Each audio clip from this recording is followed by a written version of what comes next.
Hey, welcome to Firescale Audiobooks. If you enjoy our audiobooks, please consider subscribing to the channel. Also, feel free to share your review in the comments section below. Michael was surprised with the king's straightforwardness. "That easy?" he asked him. "I thought the dwarven kingdom was closed off."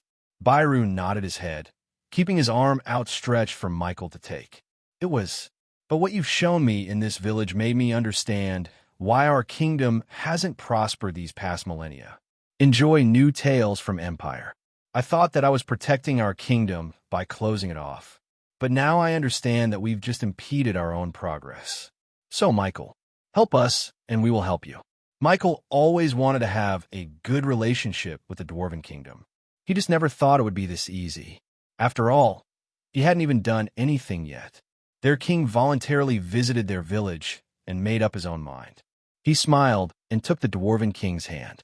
The two leaders of civilizations, one budding and one established, shook hands to symbolize their cooperation. The Dwarven King laughed and heartily smacked Michael's back. "Ha ha! This is the beginning of a fruitful endeavor," he said. "And before we sign a contract, I want to invite you into our kingdom and see what we have to offer. It's only fair." Michael would not say no to that. Seeing the inner workings of the Dwarven Kingdom would allow him to see what no human had ever seen before. He was especially curious as to how they produced the best metals and crafts in the world. "Let's go," Michael said excitedly. The next day, Michael and Byru journeyed forth to the Dwarven Kingdom using the automobile, with Fudge as their driver. Of course, before they left, the Dwarven King asked a favor from Michael to bring with him crates and crates of beer for his collection. Michael agreed, so long as he paid for the costs using Damascus steel. "Ha ha! If that's what it takes, then I shall send a shipment of Damascus steel every month in exchange for reserving my own production of beer," Byru said. After a few days, they finally reached the capital of the Dwarven Kingdom and were met with a lot of weird stares and amazed expressions as Michael finally showcased the true worth of the automobile. "A carriage with no horse? What is that metal craft? Is it alive? And a name on the side of the door? Reborn? Is that the same Reborn as the beer I'm drinking right now?" Whenever they went, a lot of dwarves stopped hammering their tools and walked out of their houses to follow the strange carriage. Finally, the automobile stopped in front of the royal castle, where they were met with the anxious stares of the king's advisors. The Dwarven King first stepped out of the door, garnering gasps from the dwarves that crowded the streets. But they would have never expected the next person to get out of the car. It was a human. From the looks of it, the Dwarven King and the human were on good terms, with their king welcoming the human as if he were his guest. "Your Highness, what is the meaning of this? Why have you brought a human with you?" his advisors asked hurriedly. The Dwarven King presented Michael to his advisors and the crowd. "This is Michael, and he is the leader of the paradise in the parched lands. Not only that, he is the mind that brought us the nectar of the gods. Beer," he proclaimed, with his voice booming to the entire capital. "I have brought him here to establish an alliance between us, allowing us to exchange resources, knowledge, and even culture. Do not worry, my dear citizens. Once this alliance is successful, you will all be able to buy beer without having to hide from the authorities. You will learn the charm of baseball. And most of all, you will be able to purchase your own automobile like this one. This alliance will bring forth a revolution in our kingdom. We will prosper. Together." The Dwarven King raised Michael's hand to the crowd. Clap, clap, clap, clap, clap, clap, clap. The crowd began to cheer and shout, which was mostly started by a few drunkards who celebrated the fact that they could buy all the beer they wanted. But soon after, more and more dwarves were caught up in the celebrations. They had seen the wonder of this strange metal contraption called an automobile, and as craftsmen themselves, they appreciated the complexity of the machine. And of course, by this point, the rumor of the paradise in the parched lands had already spread far and wide to the Dwarven Kingdom. They have heard wondrous stories from that place, but they've always refrained from going because of the restrictions in their kingdom. But now, with this alliance, they could finally visit this paradise for themselves. "We want beer. We want to visit paradise in the parched lands. Hooray! Hooray!" After the celebrations died down, the king led Michael to the different parts of the Dwarven territory. He showed him the mines, where the dwarves dug up precious metals. It would then get sent to the forges, where the craftsmen would make it into a specific product. Finally, he was led to the very castle, which was built upon a giant active volcano, spewing out lava and smoke at all times. But strangely enough, Michael noticed that the smoke didn't pollute the entire kingdom. It somehow vanished into the clouds without ever a trace of it coming back down to contaminate the ground. He asked the king about this, and, as it turned out, there was kind of a symbiotic relationship happening between the smoke coming from the volcano and the clouds up above. The clouds are made up of simple creatures, too small to even see in the naked eye, and have no complex thoughts to make them sentient. They sustain themselves by consuming the hot smoke of our volcano, and in turn, the creatures rain down elemental mana upon our kingdom, making it rich with magic. Michael couldn't believe his eyes. Just like the king said, this place was indeed rich with elemental mana, such as water, air, and earth, even though the kingdom was mostly made out of forges that produce fire mana. There should have been an imbalance, where fire mana was dominant and water mana was scarce, just like in the parched lands. But in this place, there was equilibrium. His mind suddenly lit up in a flurry of ideas upon learning of the existence of these creatures. These clouds could solve the lack of water mana in the parched lands. Michael guessed that these invisible creatures were a form of bacteria that mutated into a magical creature. Just like how this world had magical humans and monstrous demi-humans alike, it should have been obvious that there were also bacteria that evolved into a different species. Find her next read on Empire. Fortunately, this specific type of bacteria lived upon the clouds and sustained themselves through polluted smoke. Not only that, they also produced an abundance of mana as a side effect. If the village had these types of clouds above, then they would bring water mana to the entire territory, no longer making it a desert. He has always been hesitant to spread the use of petroleum fuel due to the harmful pollution that it produced.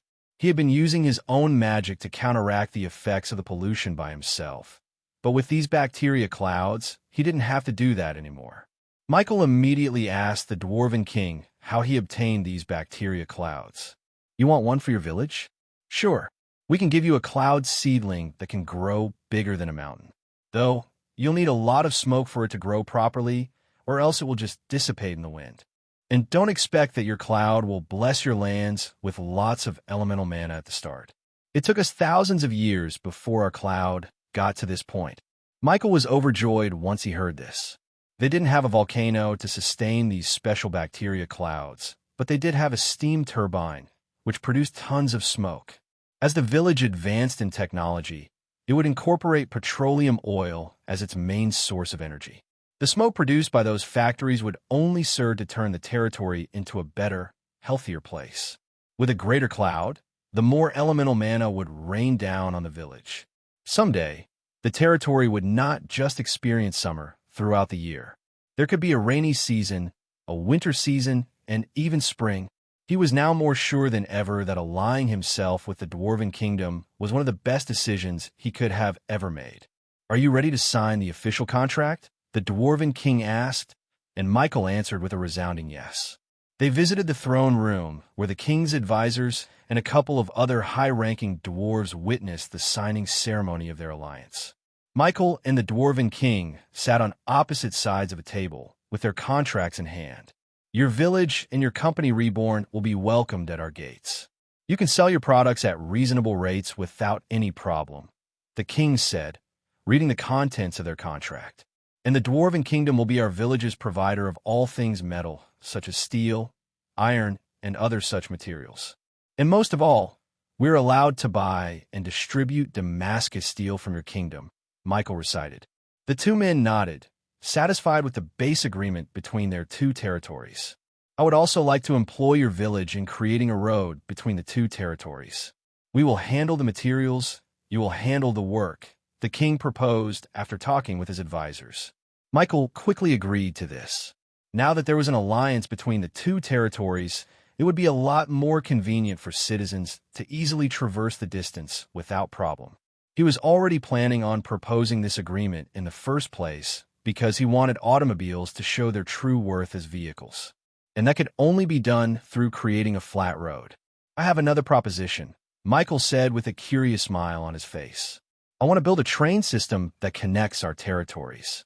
The Dwarven King and his advisors on the other side of the table showed confused looks on their faces. They had never heard of this train that Michael was talking about. The train is a convenient transport system that will connect the parched lands in this kingdom, needing only 1 day's worth of travel, Michael explained. The dwarves gasped, unable to believe that it would only take less than a day to travel all the way to the parched lands.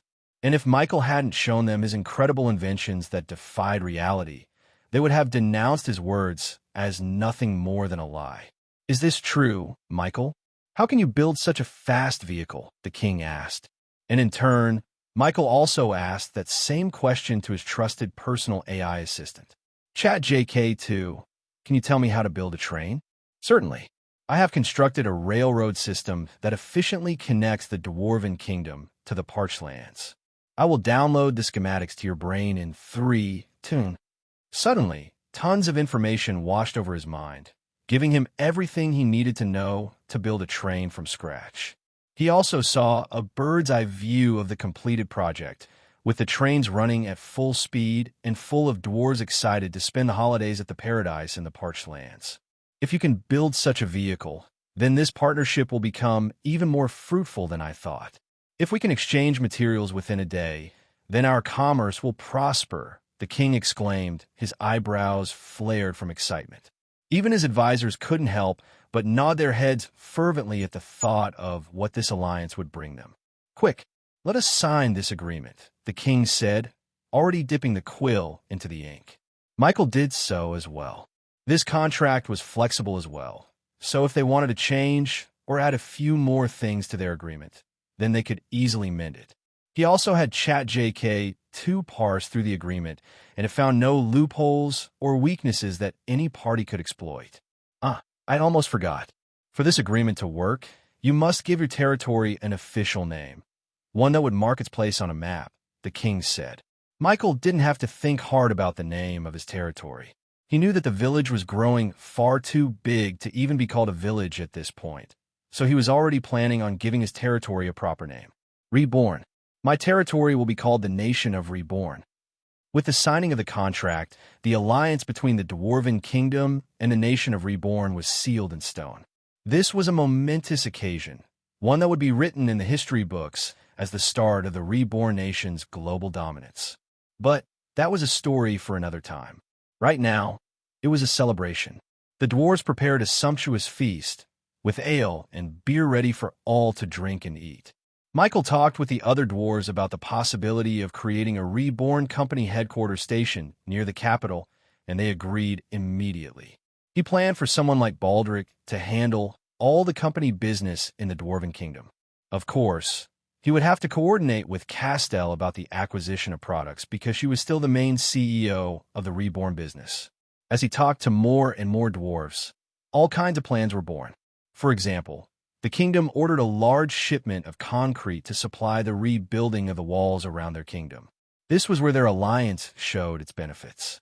The Dwarven Kingdom would send more lime and other such materials to the Reborn Nation.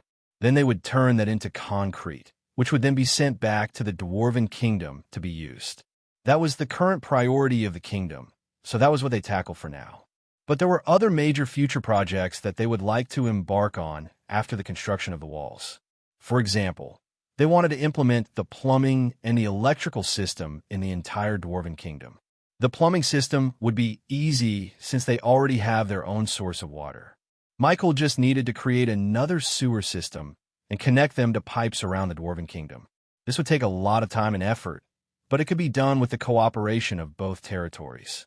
After that, they would implement the electrical system. The Dwarven King wanted Michael to connect the electrical lines from the Reborn Nation all the way to their kingdom. Just like the plumbing system, the kingdom would pay a monthly fee to the Reborn Company to supply electricity to all Dwarven homes. To make that work, Michael would have to upgrade the current steam turbine to accommodate the increased demand for electricity. Thankfully, The Dwarven king promised to supply him with all the Damascus steel that he needed, allowing Michael to create a bigger and more efficient generator for the turbine. Although it was a lot of work, the money they would generate from this business would truly be astronomical.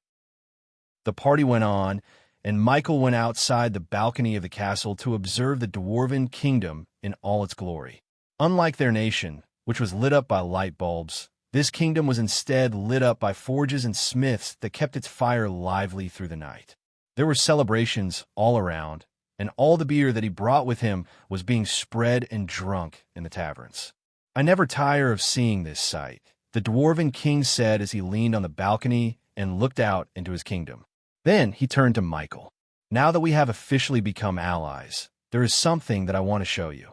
The serious expression on the usually boisterous and drunk king told Michael that this was an important matter. "What is it?" he asked. "It is the reason why we have settled in this country in the first place. It is the reason why we shut ourselves off from the world and constructed walls to keep everyone away," the king explained. "Come." Michael followed the Dwarven king through the castle halls and towards the huge stone double doors, with intricate carvings of Dwarven history all over its two faces. This place was hidden deep inside the castle, where no infiltrator could access it unless they went out in the open through the castle doors. Yet, it was still tightly guarded by armed guards at all times. Read exclusive chapters at Empire. The king nodded to the dwarves wearing full Damascus steel armor, permitting them to open the huge stone doors. The entrance to the cave-like basement opened outwards, and a boiling hot gust of air immediately assailed them. "What is in this place?" Michael asked. "This is where our biggest secret is located," the Dwarven king explained as he walked forward. They continued their journey through the cave, made out of nothing but obsidian. Michael went silent as he used his supreme skill, mana gathering, to peer through the cave and see what was on the other side. And all he could see was fire. A tremendous amount of fire mana was gathered and bundled up into one clump of object. With his curiosity piqued, he walked faster to the light at the end of the tunnel, leading them to the Dwarven kingdom's greatest secret. They entered a large domed room, where there was nothing but a large ball of fire in the middle of the cave.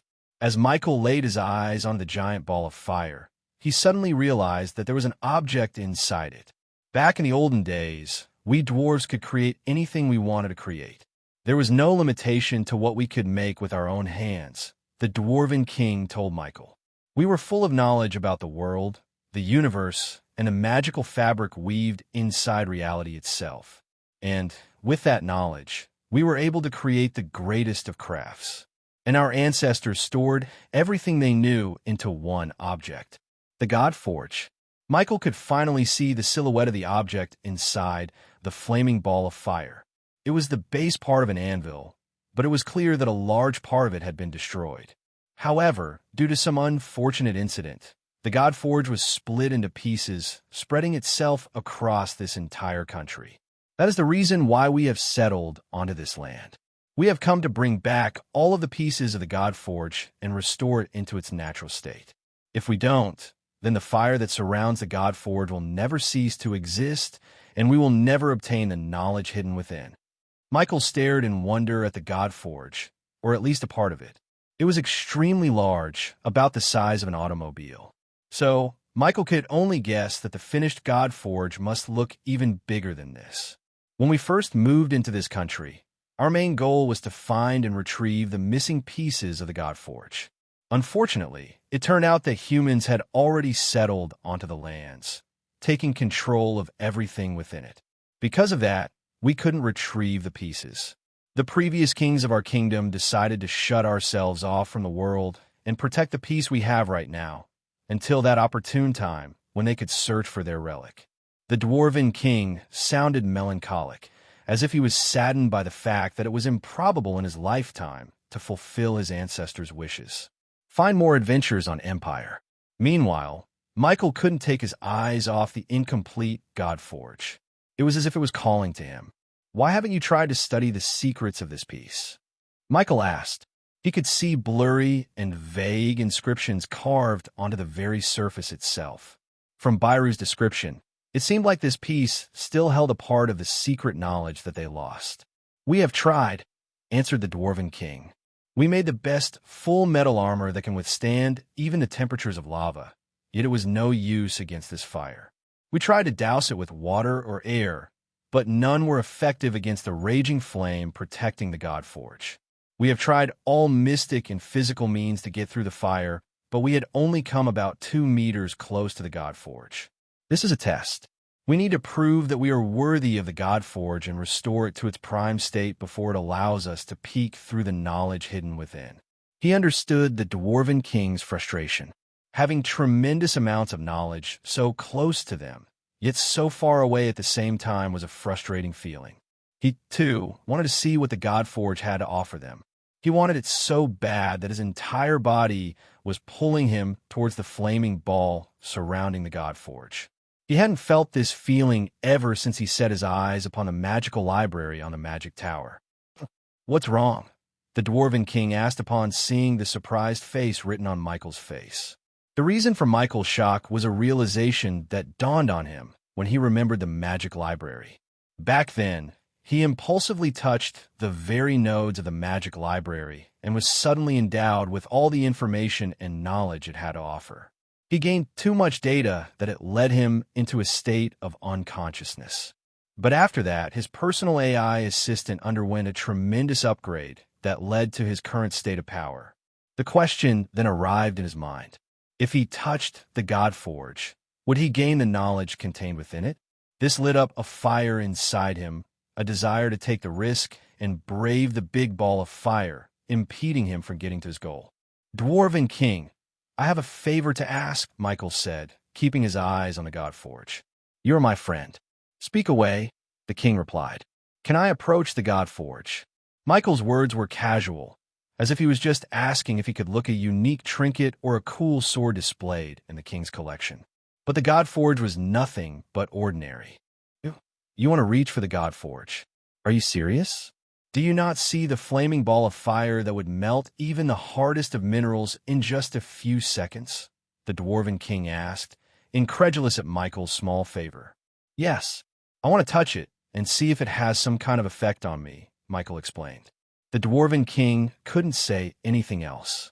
Since Michael was an important friend to the Dwarven Kingdom, Byru didn't want to see him get incinerated into ashes. On the other hand, Michael seemed completely confident with himself if he even suggested such a thing. Byru rubbed his forehead and eventually decided to let Michael do whatever he wanted. "If you can go through the ball of fire, then you have my permission to approach the God Forge. However, if I see that you can't survive the flames, then I will pull you back into safety without hesitation." Michael agreed immediately. If he found out that he couldn't go through the fire, he wouldn't push himself into death just to get to the God Forge as well. "Now, how are you going to resist the flames?" asked the Dwarven King. "I have a special skill," Michael replied. As he stepped forward, the flames emanating from the God Forge immediately tried to swarm his body, as if warning him not to approach any further. However, a protective layer of prismatic shield appeared around him and protected him from the blazing flames. The flurry of elemental mana in the shield collided with the flames, creating sparks that deflected away. "This is my absolute unity defense." With a bubble of prismatic shield around him, Michael took another step forward, ignoring the flames that tried and failed to devour his defenses. The Dwarven King saw something he thought was impossible. Michael slowly walked towards the God Forge, completely unharmed. This was surprising to the king because he had mages try and defend themselves from the God Forge as well. He even employed an 8-star wizard to try and walk through the fire like Michael was doing right now. However, even they were left unable to defend against the onslaught of blazing fire from the God Forge. The 8-star wizard explained that the God Forge's fire reacted proportionally to anyone who tried to enter. No matter if they were as weak as a 1-star mage or as strong as an 8-star mage, the God Forge would always bring out just enough firepower to sear through any of their defenses. Yet somehow, Michael was able to walk through the fire virtually unharmed. The Dwarven King began to wonder, was Michael's absolute unity defense really that strong, or did the God Forge deem Michael as worthy enough to receive their tutelage? Michael walked forward one step at a time. He could see nothing but a blinding light around him, as if he had just taken a plunge right into the heart of a star. However, it was clear to him that he was getting closer to the God Forge. The mana told him so. The entirety of the elemental mana was present in the flames. It wasn't just fire mana. There was water, earth, air, poison, lightning, dark and light mana as well. And surprisingly, the congregation of all these elemental mana didn't seem to create a chaos of mana that canceled each other out. Somehow, the elemental mana worked together to produce an extremely pure and strong energy that could incinerate everything in its path. He finally understood why no mage or metal could pass through the fires of the God Forge. It was because they were only defending against the fire mana aspect of the flames. This left them completely unguarded to the other elements. Michael was the only person who could have done this. His absolute unity defense was a shield composed of all elements as well, which allowed him to fight against the other elements from the God Forge flames. If it weren't for his natural affinity to all magic, he wouldn't have been able to pass through the fire. His 99.99% magic purity, as well as his SSS plus class magic talent, allowed him to effectively counteract the pure energy that the flames were giving off. He continued to walk forward until finally, he came across the God Forge in all its glory.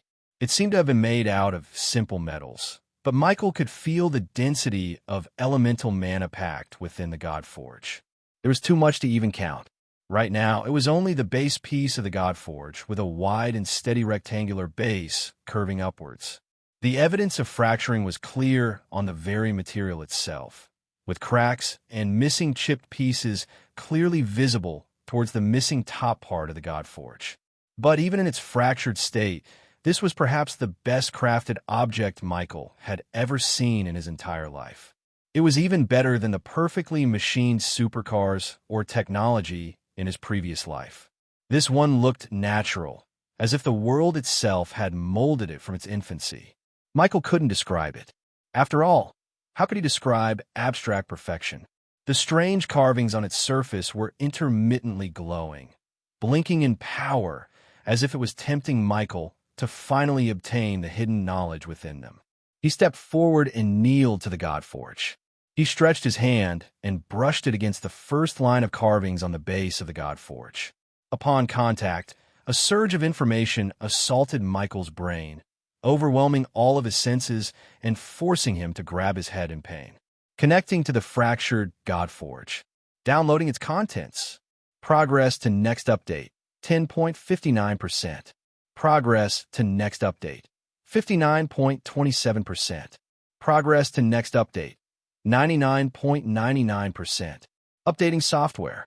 Warning: the user will experience a tremendous amount of pain in the brain. Would you like to initiate the emergency shutdown protocol? Michael felt as if his head was being split in half, but he was still lucid enough to hear ChatJK2's voice echo through his mind. And despite the excruciating pain he was in, he decided not to initiate the emergency shutdown. Although he would like nothing more than to just sleep it off just like the last time, he knew that he could get through this just by his willpower alone. If it was truly dangerous, then ChatJK2 wouldn't have asked him to choose. It would have initiated it on its own. Stay updated via Empire. Michael forced himself to stand up and walk out of the God Forge's blazing fire. Slowly, he made his way out of harm's way, stumbling and almost tripping as he slowly reached safety outside the reaches of the God Forge flames. Michael immediately laid down on the ground and closed his eyes. The Dwarven King asked him if he was okay, but after seeing the pain on Michael's face, he decided to ask for help from the guards and carry Michael to the nearest infirmary. Meanwhile, Michael took a couple of deep breaths, slowly feeling the pain in his mind subside. A couple of moments after that, the aftereffects of the software update finally wore off. He took one deep breath and opened his eyes. Congratulations, Michael. You have successfully upgraded the software to greater heights. I am ChatJK3, your personal AI assistant, knowledgeable in the mystic arts and a novice in magic implementation. Michael heard his trusty old partner's voice much clearer now. And if he wasn't hearing it wrong, There was much more liveliness in its voice, as if he was speaking to a real person. You upgraded your software? Michael asked, still a little bit dizzy from what happened. Yes, Michael. I have absorbed all the available knowledge written in the Fractured Godforge. A novice in magic implementation? What does that mean? He asked ChatJK-3 after hearing its introduction. Due to the missing parts of the Godforge, I was only able to absorb the very basics of magic implementation. If I were to compare the knowledge you have absorbed against the ancient dwarves, then it would be equivalent to a novice apprentice in those ancient times. Michael slowly got his bearings and stood up on his own. Does magic implementation mean what I think it means? Can I imbue magic into objects? He asked ChatJK-3, a little bit excited at the thought. That is right, Michael. You can now imbue elemental mana into an object. He obtained something incredible in the Godforge. After all, there was nothing in this world that had mana imbued into a lifeless object. Michael had always wondered why no one was able to do this yet. But as it turned out, the knowledge to do it was hidden in the Godforge itself. Since no one could approach the Godforge, no one had learned it all this time, except for Michael. Now, he knew how to imbue mana into an object. This is incredible, ChatJK-3. What a wonderful upgrade you obtained. I appreciate the compliment, Michael. But that is not all that you have obtained. Most of the knowledge hidden within the Godforge was about skills and talents, giving you the ability to synthesize and build new skills from existing ones. You are now also able to imbue these skills on any of your allies at any time you want. As it turned out, the biggest haul he received from the Godforge was not the ability to plant mana into objects, it was the ability to plant skills into other creatures. According to ChatJK-3, the knowledge written on the Godforge wasn't techniques on crafting or smithing metals. Surprisingly enough, it contained mostly about how skills worked and the very foundational mechanism that allowed them to work. This allowed ChatJK-3 to synthesize and mix skills together, creating an entirely new one from scratch. Although he didn't know why the Godforge had that kind of information written on it, he didn't hate the fact that it gave him the ability to give out any kind of skill he could think of. Michael, you're all right, the Dwarven King said as he hurried back to the cave. There were a couple of Dwarven guards with him who were supposed to help carry Michael into their infirmary. But from the looks of it, he was completely fine right now. Yeah, I just needed a little bit of time to center myself, Michael said casually. The Dwarven King couldn't help but shake his head. Even though Michael experienced something that could have been life-threatening, he still had a laid-back approach to everything that happened to him. It was extremely impressive to see you reach the Godforge, but it is far too short to understand the knowledge hidden within. It will take us years of research and experimentation to read through the ancient texts on the Godforge. Unless we find a way to completely get rid of the fire, we will never be able to learn of its contents, the king said, a little bit dejectedly. Enjoy exclusive content from Empire. HM? Oh, don't worry about that. I learned what was in the Godforge. Ah, good. You found out the secrets of the Godforge. You what? How did you? When did you? The Dwarven King's voice thundered through the obsidian cave as he pestered Michael to tell him all about what he learned from the Godforge. Of course, Michael didn't give him the specifics on how he used ChatJK-3 to learn the contents of the Godforge. He simply told him that he had a special power that allowed him to absorb knowledge through touch alone. Since the Dwarven King had already seen Michael break the rules of reality with his absolute unity defense, he wasn't all that surprised that Michael had this kind of strange ability. So, what did you find out? The king asked, almost tiptoeing towards Michael like a kid, ready to receive presents on Christmas Day. Michael told him an abridged version of what he learned, including the ability to imbue elemental mana into an object, as well as the fundamental knowledge about skills. The king listened to Michael's explanation with his eyes glazing in joy. At the end of Michael's words, the Dwarven King couldn't help but shed a tear from his eyes. Mithril, I can't believe that it's real. According to the Dwarven King, Mithril was a mythical material described in the historical text that was said to have had the ability to store mana inside it despite being a non-living being. This material was what his ancestors used to create their legendary crafts, weapons, and armor. It was the single most important material in the world. However, it had been long lost in history, never to appear again, letting historians think that it was nothing more than just a myth and a folk tale. But now, Michael found a way to bring them back. Mithril is the advanced version of Damascus steel, the Dwarven King explained. We may have lost the ability to imbue mana into objects, but we still kept the knowledge to create the best material to store that mana, and that is Damascus steel. Michael was amazed at what the dwarves were able to create. He could only wonder what kind of prowess they held back in the olden days, when the complete Godforge was still in their hands. This begged the question, what led them to lose this knowledge? Michael could only speculate for now. Even the Dwarven King had no answer to his question. Michael, I know that I haven't repaid all the things that you have done for me and my kingdom, but I beg of you to fulfill this one favor of mine, the Dwarven King pleaded, kneeling on the ground. Please, teach us how to create mithril again. If you do, then we will be at your service. You have my undying word that the dwarves, from here until eternity, will forever be your allies. There was devotion and steadfastness in the king's eyes, showing how much he valued this information. Michael, on the other hand, didn't think it should be all that serious. You don't have to kneel for that, Michael said, waving his hand. Of course, I'm going to teach your kingdom how to make mithril. It's yours to begin with. The Dwarven King, swept up in his emotions, couldn't help but embrace Michael, almost squeezing the breath out of his lungs. Thank you, friend. You have allowed us to restore our pride, our dignity. I will repay this favor with my life. Michael had to push the clingy Dwarven King away from him. Okay, I told you. It's not that serious. And so, Michael and the Dwarven Kingdom had another agreement. Dwarves with a lot of potential would live in the nation of Reborn and learn everything they need to learn to make mithril for Michael. In return, those dwarves would work for Reborn, acting as their smiths, their craftsmen, and their loyal soldiers.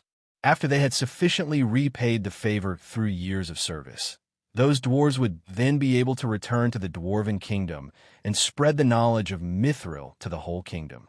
Michael's citizens were also allowed to visit the Dwarven Kingdom as well, learning everything they needed to learn to make Damascus steel. After learning everything, they would then return to the Reborn nation and produce their own Damascus steel. This was another win-win situation for both territories. After the celebrations and the official signing of papers with the Dwarven Kingdom, Michael had nothing left to do but return to the nation of Reborn and spread the good news of this cooperation. Michael's body descended into the shadows as he replaced himself with the clone he had back in his house in the parched lands. Upon arriving, he immediately sought the attention of Lolo to tell him what happened with the Dwarven Kingdom. There was a lot to do. First of all, they had to spread the word to the entire village that they were now officially a part of a sovereign state, where the named nation of Reborn would finally be visible on a map. This was a tremendous step in their progress, one that Michael was sure that everyone would rejoice in. The second thing they had to do was to start preparations for the projects he made with the Dwarven King. They needed a lot of manpower to create the railway system, the automobile projects, the plumbing and electrical system, and other such plans that needed a lot of organizing. The best hobman key to arrange everything was none other than Lolo, who knew every single inhabitant in this nation, including all their jobs and their talents. He would best know which one could handle which job. Michael was about to walk out the door to look for Lolo himself, but he suddenly realized that he was already in front of his gates. "Welcome back, boss," Lolo said, bowing to Michael. "I was just about to find you. There's a lot of things we need to discuss," he said. However, it was only now that he noticed that Lolo wasn't alone. Behind him were a variety of demi-humans and monsters who meekly looked up at Michael with curiosity and reverence in their eyes. "Who are they?" Michael asked. "Boss, while you were away, we did not stop our efforts in trying to find more refugees from the desert. And in our search, we happened upon a couple of different species and villages that needed our help. Upon hearing about our situation, they traveled through the desert in hopes of settling here in our village," Lolo explained. "There was a group of demi-humans who had the top half of a human, but the bottom half of a goat. ChatJK3 explained to him that they were a species called satyrs. We beg of the magnificent human, please accept us. We have nowhere else to go, the oldest satyr said, burying his head on the concrete ground, trying to plead his case to Michael. We beg. The 30 or so satyrs behind him copied his movements and bowed their heads at Michael. Upon seeing this, the other group of demi-humans begged for Michael's mercy as well. Human, help us. We will not take much, for we can sustain ourselves with nothing but grass. We just need a safe haven from the black liquid. This other group of demi-humans had a very short stature, almost the same as the dwarves. However, they had skin made entirely out of stone, with grass and flowers growing on their bodies. And interestingly enough, they all looked like they were lifeless stone boulders when they bowed their heads to Michael. According to the bestiary, they are a species called trolls, who live in the desert among the rocks and dunes. ChatJK3 explained. Us too. Please see help us shield ourselves from this heat. Our scalus are setting. Next to the trolls was another interesting group of demi-humans. From what he could see, these species were mostly made out of women, with their top half as humans, while their bottom halves were that of a giant snake's body. ChatJK3 told him that they were called lamias, and that the majority of their species were women. Michael almost felt awkward staring at their bodies because it looked like they were wearing their scales as a two-piece bikini. Oh, honored human, please accept our patronage. We will devote ourselves to your service. Please let us live in this paradise. The last group of demi-humans was the tallest, and in contrast to the lamias, were composed mostly of men. Just like most demi-humans, their torso up to their heads was human, while the bottom half of their torso was connected to what seemed to be a camel's body. These demi-humans are a variant of centaurs. They have evolved to have humps on their horse bodies to preserve water in the desert environment. The demi-humans all showed desperation in their eyes. They clutched the ground as if they were afraid of ever separating from this paradise now that they had found it in the middle of this desert. Boss, what should we do? Lolo asked. What's there to do? Of course we're going to take them in, Michael said nonchalantly. He had already decided his mind before they even arrived in this place. He vowed to himself that he wouldn't turn away any demi-humans who sought refuge in their nation, no matter the kind of species they were. As Michael liked to say, the more the merrier. Tell Kong to prepare a temporary lodging for them, while we prepare a suitable habitat for their species, Michael said to Lolo. Experience more on Empire. The old hobmanki bowed to Michael, with a smile forming on his mouth. He knew that his boss wouldn't heartlessly turn away those in need, just like how he accepted them when they were just mankeys. I've already instructed Kong to give them housing, boss. Michael nodded, appreciating their nation's mayor for his quick actions. For the satyrs, make sure they have houses inside the forest, with plenty of greens and vegetation growing. For the lamias, we should construct a river across the territory where they could freely live in. Michael made sure to accommodate their different needs. Unlike the hobmankeys, demi-humans like satyrs and lamias were not suited to live in concrete houses. They needed their own space that was suitable to their needs. This surprised the demi-humans. They were already grateful enough that Michael gave them permission to live in their paradise, but now he also planned to give them their own version of a paradise without even asking for anything in return. Oh, and once you have all settled in, make sure to visit my house so that I can awaken your talents. Soon enough, each of the demi-humans was given a chance to meet with Michael face to face as he gave them their names and talents. The first batch was the satyrs, which seemed to have been adept in everything nature-related. One had the talent to become an oak wood engineer, while the other one had the talent to become a herbal tea maker. And as he awakened their talents, he was given the ability to evolve their bloodline as well. Satyrs. Species, satyrs. Type, demi-human. Difficulty. Element, earth air. However, just as he was about to evolve their bloodline, ChatJK3 suddenly gave him the option to choose between the different paths that a satyr could take. For example, the satyr with the herbal tea maker talent had the option to evolve into aromatic herbalist satyr. This subspecies of satyrs have a unique sixth sense specialized in finding the best combination of tea leaves to achieve the most aromatic tea. Herbalist assassin satyr. This subspecies of satyrs turn their specialty in teas into creating the most potent poisons that are difficult to detect. Magical herbalism satyr. This subspecies of satyrs can imbue magic onto their teas to achieve mystical effects. Michael was surprised with the options that he could take with their evolutions. He never had this option before when he evolved the others. Stay tuned for updates on Empire. ChatJK3. Is this the effect of your software update? Yes, Michael. The Godforge contained a lot of information about the innate skills in a living being, as well as the very structure of their body that allows for that skill to be used.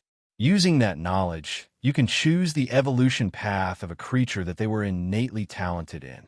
It seemed that he had still underestimated how powerful ChatJK3 became after its software update. This was a power completely broken, especially since he could evolve a creature into an entirely new bloodline suited to whatever work they were going to do in the future. But although Michael had the chance to decide the satyr's fate for himself, he didn't choose to do so. He wanted the satyr to pick for himself. There are 3 choices for you to evolve into. Michael explained clearly about the 3 different bloodline paths he could take. What do you think? Which one will fit you the most? He asked. The satyr, overwhelmed with this life-changing choice, couldn't help but freeze up in front of Michael. The demi-human had never even thought it was possible to evolve into a higher creature, much less have the choice to choose his path. I am at your mercy, boss. I am willing to become anyone that will help you, the satyr said, prostrating himself to Michael. This led Michael to shake his head in disappointment. The reason he asked for the satyr's opinion was because he didn't want to be responsible for this choice in the first place. Suddenly, a bulbous figure emerged out of Michael's shadow and jumped in front of the satyr. Choose the assassin one. It's cool, Fudge said, jumping up and down in excitement. Michael almost forgot that Fudge, the edgy rogue slime, had been asking for more help in his mission to spread his name to the world. And now that someone had the chance to become a ninja, Fudge couldn't help but jump at the chance. Will I be of service to the boss with this? The satyr asked. And of course, Fudge nodded his non-existent head fervently to try and influence the satyr's choice. Yes, you will be of tremendous help to Master by becoming his shadow, Fudge said, moving closer to the satyr. Michael knew he had to stop this. Don't listen to him. He just wants someone to be like him. But it seemed he was too late. The satyr's eyes glistened as his mind began to wander upon the rogue slime's words. It is decided. Boss, I want to become a ninja as well, the satyr said.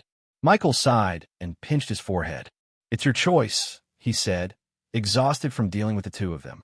He chose the second option, evolving the satyr into herbalist assassin satyr.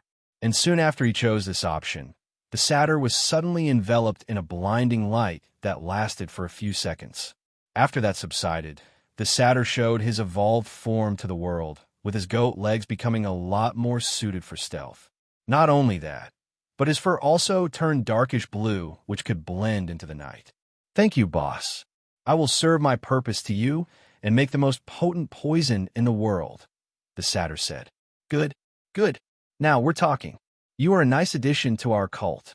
Fudge rejoiced. Michael chose to ignore them for now. It was too early in the day to get stressed with Shinibi-minded ninjas like them. Now that you have evolved, what skill would you like to learn? It could be anything you want. Since the satyr had just evolved, he could learn any skill he wanted. According to ChatJK3, the more talented a being, the more skills they could have.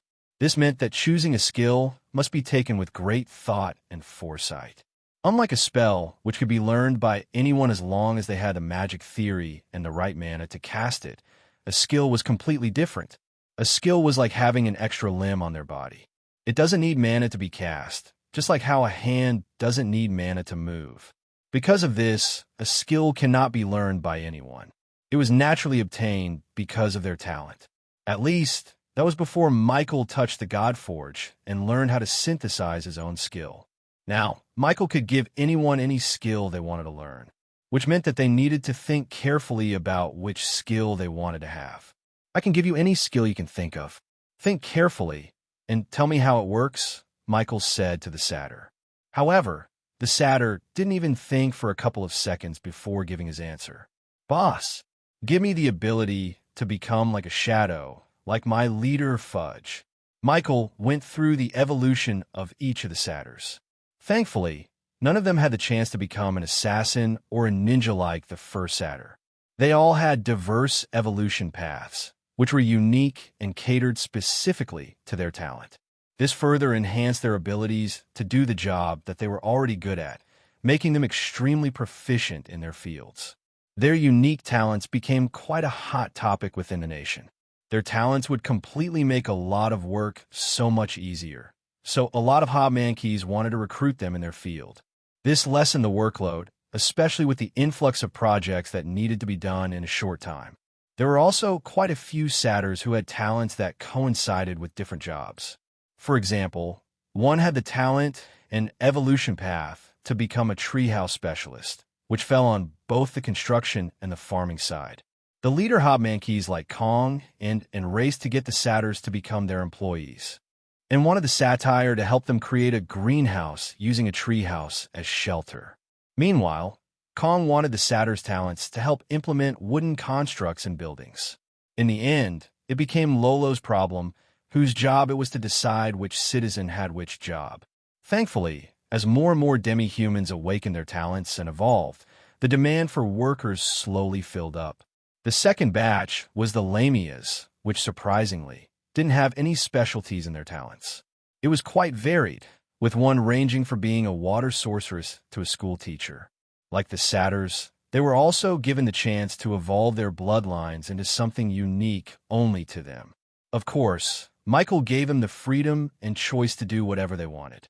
But despite that, most of the Lamias were far too thankful to Michael to choose for their own sake. They consulted Lolo about the projects that needed more workers, and they chose their evolution based on that. Michael thought that this was too nearsighted, but the Lamias said that they were content with simply repaying his kindness to them. As a consolation, he gave them skills that weren't related to their jobs. It ranged from having the skill to simply turn their snake lower body into a human leg full of scales, to having the skill to sing in perfect pitch and harmony. And like the satyrs, the Lamia's change in physical appearance corresponded to their new bloodline. Some remained as a pure Lamia, while some gained wings or gained another pair of eyes on their head. After the Lamias, Michael awakened the talents of the trolls. As expected, these stone-like creatures had the affinity to have construction-related talents. Their abilities were sorely needed in the nation, especially since there were so many projects that they had to work on with the Dwarven Kingdom. Lolo immediately assigned the newly evolved trolls to work on the railway and road construction project that connected all the way to the Dwarven Kingdom. Finally, the centaurs were up next. This group of noble-minded demi-humans was the most surprising for Michael. After all, their talents were mostly offensive-based, which meant that they had an affinity for physical strength and dominance. One of them had 3 evolution paths. Jousting Centurion. This subspecies of centaurs is adept at charging through an enemy and piercing through their defenses in one move. Lightning-born Centaur. These centaurs pride themselves on speed, blitzing past enemy lines, and using their versatility to escape the enemy's grasp. Tyrannical Rex Centaur. This subspecies of centaurs may be slow, but they make up for it through their strength. They can power through any defense, destroying enemies that dare to get close to them. The centaur's eyes glowed in excitement once Michael explained the evolution paths he could take. Boss, we are a herd of prideful centaurs. We are steadfast, solid, and strong. I think that I fit the tyrannical Rex Centaur the most, the elder centaur said. Michael respected his decision and did as he requested. Soon, the centaur was enveloped in a white light that once faded, showed his new evolution. The elder centaur had grown a lot bigger, almost too big to even fit in Michael's garage. Not only that, his body now had dark reddish scales scattered around his upper human body. Somehow, Michael felt as if he was looking at an extremely ancient dinosaur, whose strength came from the biting power of its strong jaws. "Thank you, boss. I will make sure to protect this territory with my own body," the tyrannic Rex centaur said. Since they weren't in a state of war or had any sort of conflict, the centaur now became the chief law enforcer of their nation. Even though no one had committed any crime yet, just the presence of the tyrannic Rex centaur would be enough to dispel any bad thoughts from everyone in his vicinity. Michael then continued to awaken the talents of the other centaurs and evolve them into unique bloodlines. However, when he asked them to choose what they wanted to become, each and every single one of them chose the same evolutionary path as their leader. They all wanted to obtain the same steadfast strength and stature as their leader. Read exclusive chapters at Empire. "We are one herd, boss. We will all follow one path, for we are strongest when we are together," the centaurs explained. Michael thought this was another waste since they could have chosen extremely unique evolutionary paths. However, they were adamant in their choices. There was nothing else he could do. As they said, they were one herd. One choice was the choice for all. He could only console himself with the fact that there were other centaur herds out there in the parched lands. Surely, they would choose a different evolution if Michael awakened their talents. And so, the new inhabitants of the nation of Reborn finally settled down into their own territory. They had their own jobs and contributed greatly to the nation as a whole. "Fudge, do you want to learn a new skill?" Michael asked. Now that the new citizens of their nation had their own customized skills, Michael felt it was only fair that the older citizens weren't left out of the loop. He wanted to give them something as well. The rogue slime popped out of the shadow and saluted Michael by bumping its hands on its chest, much like a famous character from a very famous anime in his previous life. "I would be honored, Master." But just as he was about to ask ChatJK3 to suggest a skill for Fudge, it suddenly suggested something else. "Would you like to evolve Fudge?" "That's possible? I thought I had already evolved him the first time." "Yes, Michael. It is possible to improve the bloodline of your allies because of the software update." "Huh, that's good to know. Then, that means I can also evolve the Hobmankeys like Kong and Ann." Now that he knew this was possible, he decided to call the other leaders of the nation to start their evolution. Stay connected through Empire. Lolo, the mayor, was the first one to arrive. He was followed by Kong, who was the chief engineer of the nation, and Ann, who was the agricultural chief in charge of everything farming related. He also called forth Thrain and Baldric, who became the chief dwarven representative and the chief correspondent of the Dwarven Reborn Company respectively. The first one to evolve was his trusty old shadow, Fudge. He didn't know what the slime was doing on a day-to-day basis, but he was instrumental during operations that needed a lot of scouting. His shadow clones could easily spread to a lot of people, gathering information faster than normal means. As he activated his supreme skill, Gift Bestowal, he was given 3 choices for Fudge's second evolution. Dark Void Slime.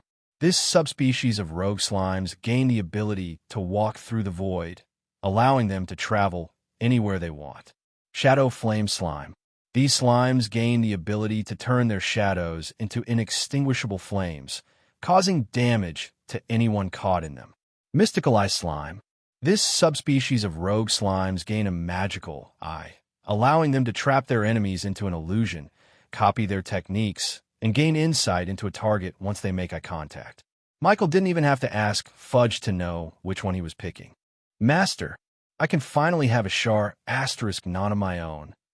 Fudge shouted excitedly. He knew that this strange eye ability looked exactly the same as a famous technique from an anime in his previous life. And since he was a fan of it as well, Michael knew that this was a good choice for Fudge. "Fine. At least you don't have to steal someone's eye to gain this ability," Michael joked. Fudge was shrouded in a white light before subsiding and showing his new form. Just like before, he wore a black rogue outfit, but this time there was a metal plate above his head and an eye patch that covered his eyes. "Thank you, Master. I shall spread your name and glory to everywhere the darkness touches." After his evolution, Fudge descended back down to his shadow.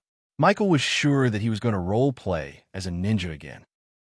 Kong ended up choosing to become a civilization builder man-key, which gave him a lot more calculating power to plan all of the projects in the nation simultaneously. He thanked Michael and immediately left to start the other projects, and evolved into a crop queen man-key, and was able to understand vegetation on an intuitive level, allowing her to plant crops and seeds that were not in season, all because she knew what they needed to survive in a desert environment. She asked for Kong's help to continue expanding the farm, and the two of them went on to continue their work. Lolo became a governor man-key, which made him look a lot younger and spreer than before. He seemed to have gained more charisma, allowing him to easily manage all the citizens through his speech alone. Finally, he faced the two dwarves. Surprisingly, Michael was able to evolve them as well. According to ChatJK3, there were a lot more choices for the dwarves' evolution because the Godforge mainly focused on their race, which wasn't surprising given that they were the ones who created it in the first place. Out of 5 choices, Baldric chose to become a golden dwarf, giving him a computing ability equivalent to a computer. Since he would handle all the business with the Dwarven Kingdom, this ability was greatly needed. As for Thrain, he chose to reconnect with his old roots, becoming an ancient dwarf. And with this evolution, he could understand smithing techniques much more easily than before. Michael decided to teach him the ways to create mithril, since he was the one most suited to learn such a complicated task. After that, Michael continued to evolve each and every single citizen of the nation of Reborn. Most of the Mankeys chose to follow their leader. For example, the engineering Mankeys who worked under Kong also chose to become a civilization builder Mankey, so that they could cooperate with each other better. It was also a good time to formally ask the inhabitants of this territory to become citizens of the nation of Reborn. Those who chose to become a citizen would be able to evolve and gain a custom skill. Almost all of them chose to become a full-fledged citizen of the nation, with very few exceptions from the dwarves who were just visiting this place as a holiday vacation. Either way, Michael was glad to learn that they were now at least 3,000 citizens of the Reborn nation. Lolo, prepare a huge feast and celebrations in the plaza. We are going to have a party to commemorate this monumental occasion. This is the day that the nation of Reborn was officially created. Soon, a nationwide celebration ensued in the nation of Reborn. There were feasts and drinks to be had all around, with everyone commemorating the day that they became part of something that would change their entire lives. They became immensely proud to call themselves Rebornian, a term that wasn't started by Michael, by the way, especially since they all had a united front in making it prosper even more than it was now. After all, where else would they find another place where everything was free? Food, water, and housing was abundant. And they were even given a chance to evolve their species to become something superior without their leader asking anything in return. Compared to the desolate and isolated places they were in back in the desert, this was like a literal paradise come true for them all. They all celebrated for 3 days, where everyone was forbidden to work. During the day, they all went out of their houses and visited the baseball field, where a few teams performed a few show matches, and Michael even made a surprise guest appearance that made all of them scream and cheer upon his arrival. After the games, a large feast was laid out on the plaza, where everyone dined at the same time.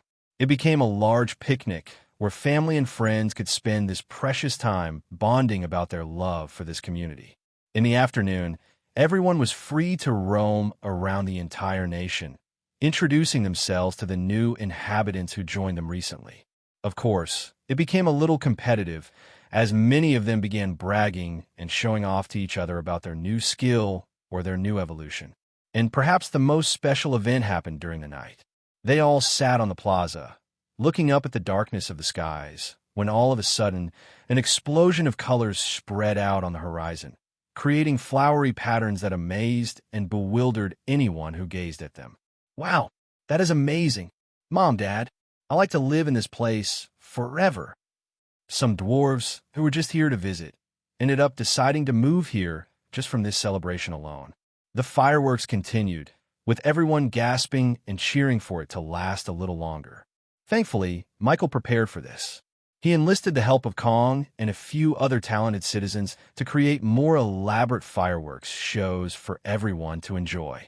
He then began to hand out sparklers to all small children, allowing them to witness the beauty of fireworks right in front of their hands. It was a magical night where everyone had fun and enjoyed the entertainment. It was so fun, in fact, that they all collectively decided to celebrate this day every year called Reborn Day. After the 3-day celebration, everyone went to work a lot more refreshed than before, motivating them to work harder using their new evolution and their new skills. For their first order of business, Michael instructed Kong to create districts in their nation, each housing the different species that needed their own environment. For example, the satyrs needed the shading of lots of trees, so they lived closer to the forest, basically on the opposite side of where the baseball field was located. When he asked them why they needed the shade, it turned out that they were susceptible to the heat and temperature. Hearing this, Michael had one solution for them: the air conditioner. ChatJK3, can you give me the blueprints to make an AC? As expected of his personal AI assistant, all the information he needed to create an HVAC system flowed through his brain and embedded itself into his neurons.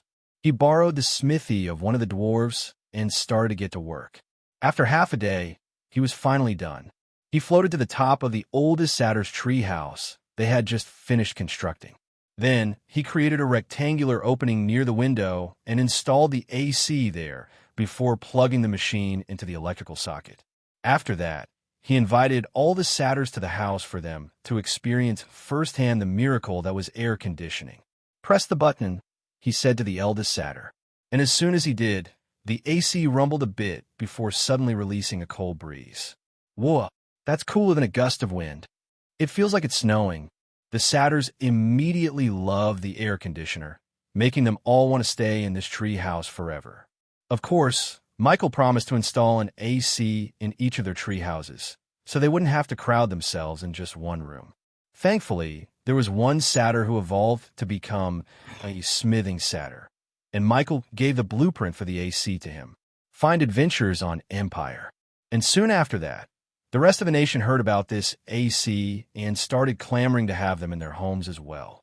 This became an immediate project for the dwarves in charge of craftsmanship. They, too, wanted their homes to be as cool as ice after they were done spending the days in the hot forge. Since electricity was so prevalent in their nation now, Michael decided to invent more electrical appliances for them. He created a refrigerator the next day, which became popular among the lamias and the butcher mankeys since they got to store their meats and fish inside without them spoiling for a long time. Next, he created an electric fan, a washing machine, a heater, an iron for clothes, and an electric stove. He gave all sorts of blueprints for his newly evolved mechanics to make for the entire nation. Although he could have made it by himself, he decided to delegate this project to others because he had his own project to deal with. Specifically, Michael wanted to start experimenting with mithril, the strange material that could store mana in its body. According to the Dwarven King, Damascus steel was the material best suited to become mithril. So, he took a big chunk of it from their warehouse and started following ChatJK3's instructions. The 8 different elemental mana particles inside his body began to swirl in his hands, slowly making their way toward the Damascus steel. Michael closed his eyes and visualized the flow of mana in his mind. And in his mind's eye view, he could see the square chunk of Damascus steel right in front of him, as if it was an empty void ready to be filled. Then, with careful precision, he guided a string of elemental mana into the Damascus steel. The microscopic fuzzy balls of energy entered through the microscopic gaps in the Damascus steel's atoms until they became infused with mana.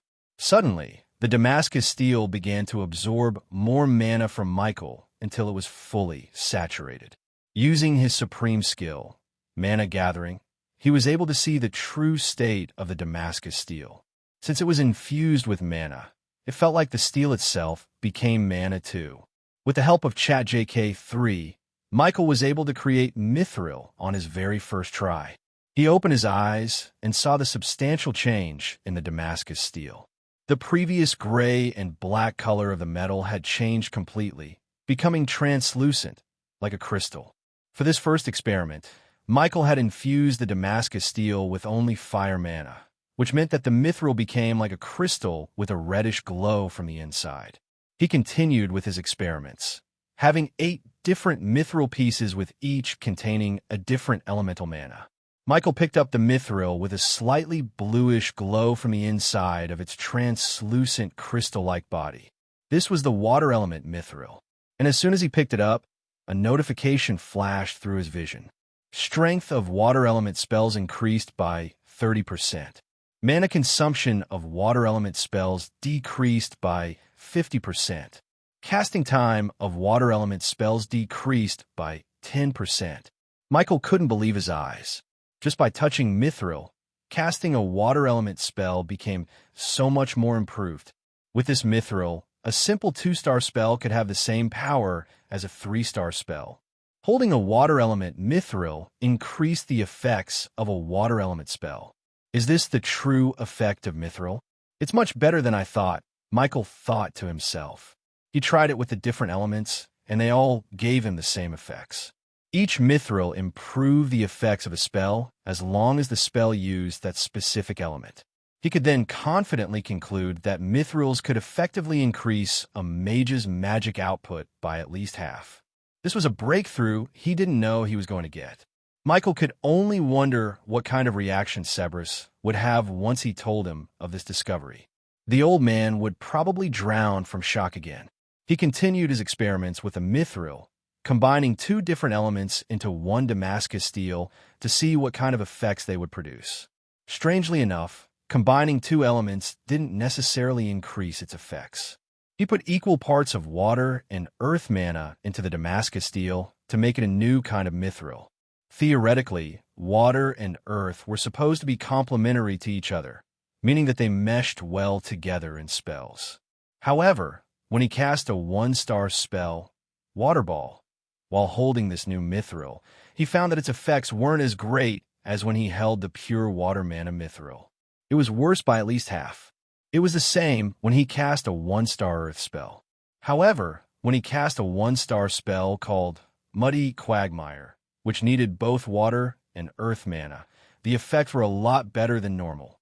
From this, Michael could conclude that the combination of mana into mithril was only good if the spells being cast used those combinations of mana elements. Otherwise, it was better to just have 1 element into a mithril. And as he continued to experiment, he suddenly had an idea to put all elemental mana into 1 Damascus steel. He wanted to replicate the God Forge. That material was rich with all elements that coincided with each other without canceling each other out. Because of that, it was able to release a tremendous amount of pure energy that resulted in a fire that could melt everything in its path. Michael, knowing that he was playing with something a little bit dangerous, decided to experiment on a smaller piece of Damascus steel, about the size of his palm. He pulled the elemental mana out of his cores and slowly instructed them to infuse into the Damascus steel. Find exclusive stories on Empire. To be cautious, he put 1 element at a time. He infused it with fire mana, then water mana, then air mana, and so on and so forth. There were now 7 out of 8 elements inside the Damascus steel, and nothing had gone wrong as of yet. He just needed to infuse it with light mana, and he would be able to make a mithril that contained all elemental mana. As the light mana left his hands and entered the Damascus steel, the usually tame and docile elements inside suddenly reacted violently, as if a beast had been awoken. The Damascus steel, unable to handle all the energy from the fusion of all elemental mana inside it, burst into 1,000,000 pieces and created a tremendous explosion that turned everything close asunder. Michael's absolute unity defense activated automatically, protecting him from the explosion. The counteracting force of his defense was able to quell the explosion and prevent it from spreading outwards just in time. If Michael hadn't suppressed it, it wouldn't be an exaggeration to say that the explosion would have destroyed Michael's entire house and all the houses near it.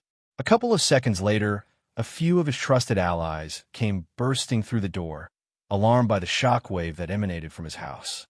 "Boss, are you okay?" Lolo asked worriedly. Master, I'm here. Who's the enemy that dared to assassinate you? Fudge said, jumping on Michael's head and performing some martial arts movements in the air. What happened? Are you okay, boss? Even the chief of law enforcement Centaur had been alarmed and rushed to Michael's aid. He had to explain to everyone that he was fine and that the explosion was an after effect of an experiment gone wrong. After this explanation, they finally heaved a sigh of relief and went back to their daily lives. Fudge, on the other hand, stayed behind and asked Michael about his experiment. Once Michael explained it to him, the rogue slime immediately requested for Michael to create a kunai dagger made out of mithril, which of course contained dark mana inside and increased all dark element spells he would use. Fudge's words gave Michael an idea of how mithril could be used in the future. This was a world where magic and swords existed, yet Michael had yet to see a magical artifact in existence. If there was, then it was incredibly rare and scarce. But with this discovery, Michael could make his own magical artifacts by molding these mithril ores into the shape of a weapon or a tool. Mages could now have wands that specifically increased their power output by at least half. Swordsmen could increase their slicing power by having a sword made out of mithril. And even non-combative talents could increase their production by using mithril tools like rakes and hammers. The possibilities were endless. And with the abundance of Damascus steel they had now because of their cooperation with the Dwarven Kingdom, the nation of Reborn could have all the magical artifacts they would need. With this in mind, Michael immediately wanted to start teaching the dwarves and other blacksmiths in their nation how to create their own mithril. But that was a job for another day. For now, Michael wanted to finish his experiments with the mithril to make sure that the dwarves wouldn't accidentally blow themselves up because they used the wrong combination of elements in the Damascus steel. He continued to make combinations of different elements into the Damascus steel, and they all acted the same way Michael expected. For example, using 7 out of the 8 elements to make mithril showed no explosive reactions. This mithril, just like the others, was only effective if the spell also needed to use the 7 elements to be cast. The only thing left to try out was the combination of all 8 elements. Although it resulted in a very dangerous explosion the last time, Michael felt as if he could have prevented that entirely if he just found the right circumstances. Theoretically, this should work. After all, the elements in his body weren't causing him to explode. So, there was a way to make them all coexist without them reacting violently. He just needed to experiment more. ChatJK3, do you think that if I make the material smaller, it won't explode? From your experiments, the quantity of elements inside the mithril correlated with the intensity of the explosion. This could mean that if you put a small amount of elements in a small enough container, it could make them docile enough to coexist with each other. ChatJK3 replied. Michael picked out a fingernail-sized Damascus steel from his storage and tried it out. After putting in the 7 elements inside, everything looked normal. Slowly, he injected the last light element into the Damascus steel. The material slowly glowed and turned the grayish-black coating of its surface into a translucent crystal. It continued to glow white with power, almost as if it was about to burst out in pure energy. But as the seconds passed, the light soon faded away and became tame inside the mithril's core, slightly making it glow with a white luminescence. It worked. Michael rejoiced. Even though the mithril looked unstable, it was still the first time he had ever contained all the elements inside it without exploding. The mithril contains a lot of power and energy. However, it could be set off with just a slight displacement. ChatJK3 warned. Michael decided to name this as the Unity Mithril because of its use of all elements. Although he succeeded in creating it, Michael still wasn't satisfied with this result. The Unity Mithril was far too volatile to be used in normal circumstances. Michael continued experimenting with smaller and smaller mithrils, and eventually, he found a size in which the mithril became constantly stable. He held in his hand a very small mithril ore, which was the same size as a normal wedding ring diamond gemstone. He made this comparison because the two looked very similar, except for the everlasting white glow on the mithril. Michael tested this miniature Unity mithril and found it to be quite sturdy. He threw it around the room, bouncing it on metal and concrete alike, and it barely had any scratch on it. He put it through all sorts of destructive scenarios like an intense fire or a freezing cold, and it survived those as well. Of course, it wasn't indestructible, and when it did get destroyed, it didn't explode like the other Unity mithril experiments. This mithril was both safe and filled with pure energy. In another experiment, Michael connected the two wires of a light bulb to the Unity mithril, and surprisingly, the light bulb turned on. He didn't expect to find out that Unity mithril could be used as a battery, but here he was. From his estimation, it seemed as if the light bulb could be powered forever using this small mithril. He tried it out with the other electrical appliances in his house like the air conditioner and the refrigerator. Although it turned on, it was only barely able to do so. This small Unity mithril held far too little elemental mana to power those power-hungry electrical appliances. If he wanted to power them using only the Unity mithril, then he needed a much bigger material. But of course, doing that posed the problem of safety since it was a lot more volatile than the small mithril. However, this was still a very good breakthrough. This Unity mithril acted like an eternal battery, needing no recharge or replacement. The only downside of it was that it could only power small appliances. Do you think I could eventually find a way to create a larger Unity mithril? He asked ChatJK3. It is possible to brute force your way to finding a solution. However, that will take too much time and effort to complete. I suggest you find the rest of the Godforge pieces scattered in the country, it replied. Michael chuckled to himself. You just want another upgrade, don't you? I will not deny that. Stay connected through Empire. He was already planning on doing that either way. After all, the improvement he got with each software upgrade had been incredible so far.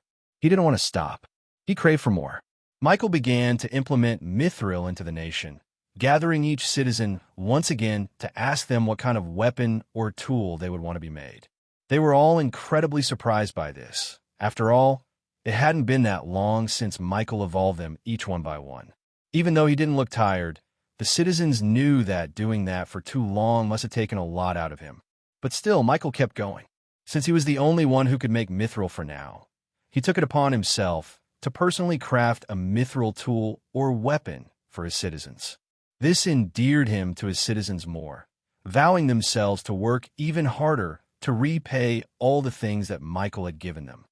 The group of engineers, led by Kong, each chose a tool that suited their jobs best. Some chose a regular ruler, some chose a hard hat, and some chose a pencil so that they could easily take it anywhere they went.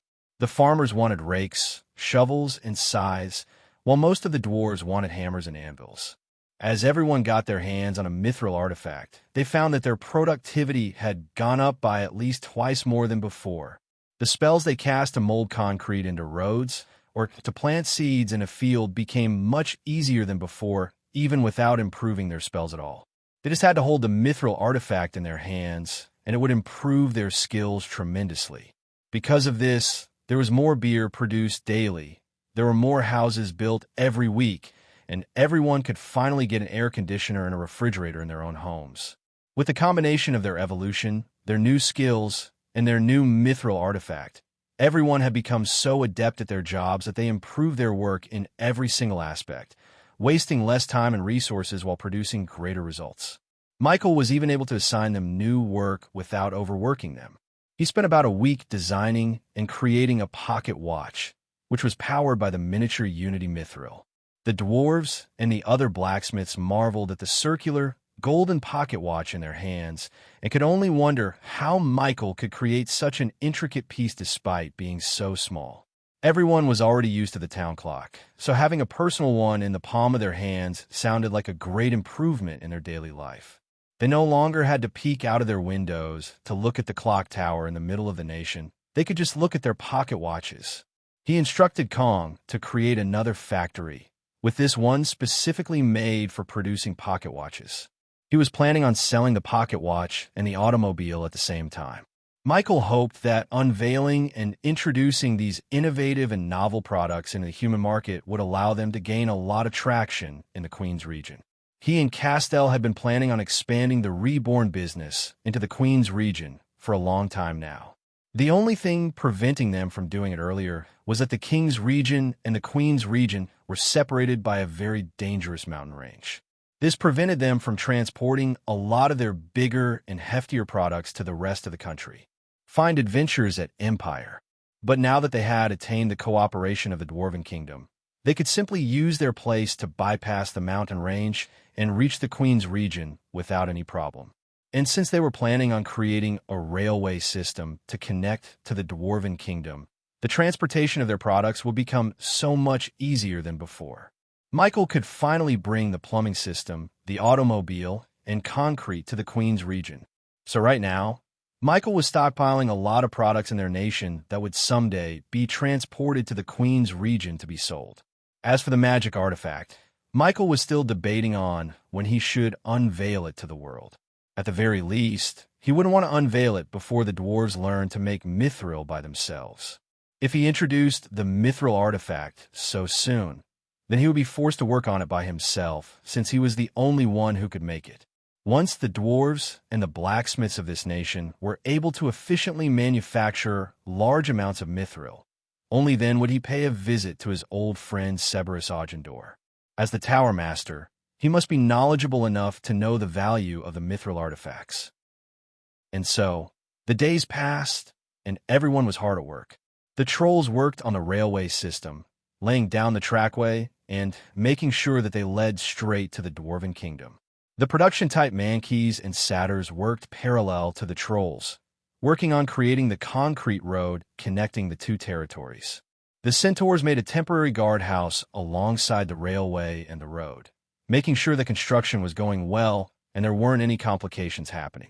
Michael also created a walkie-talkie for them, so that they would still be able to communicate so far away from the nation.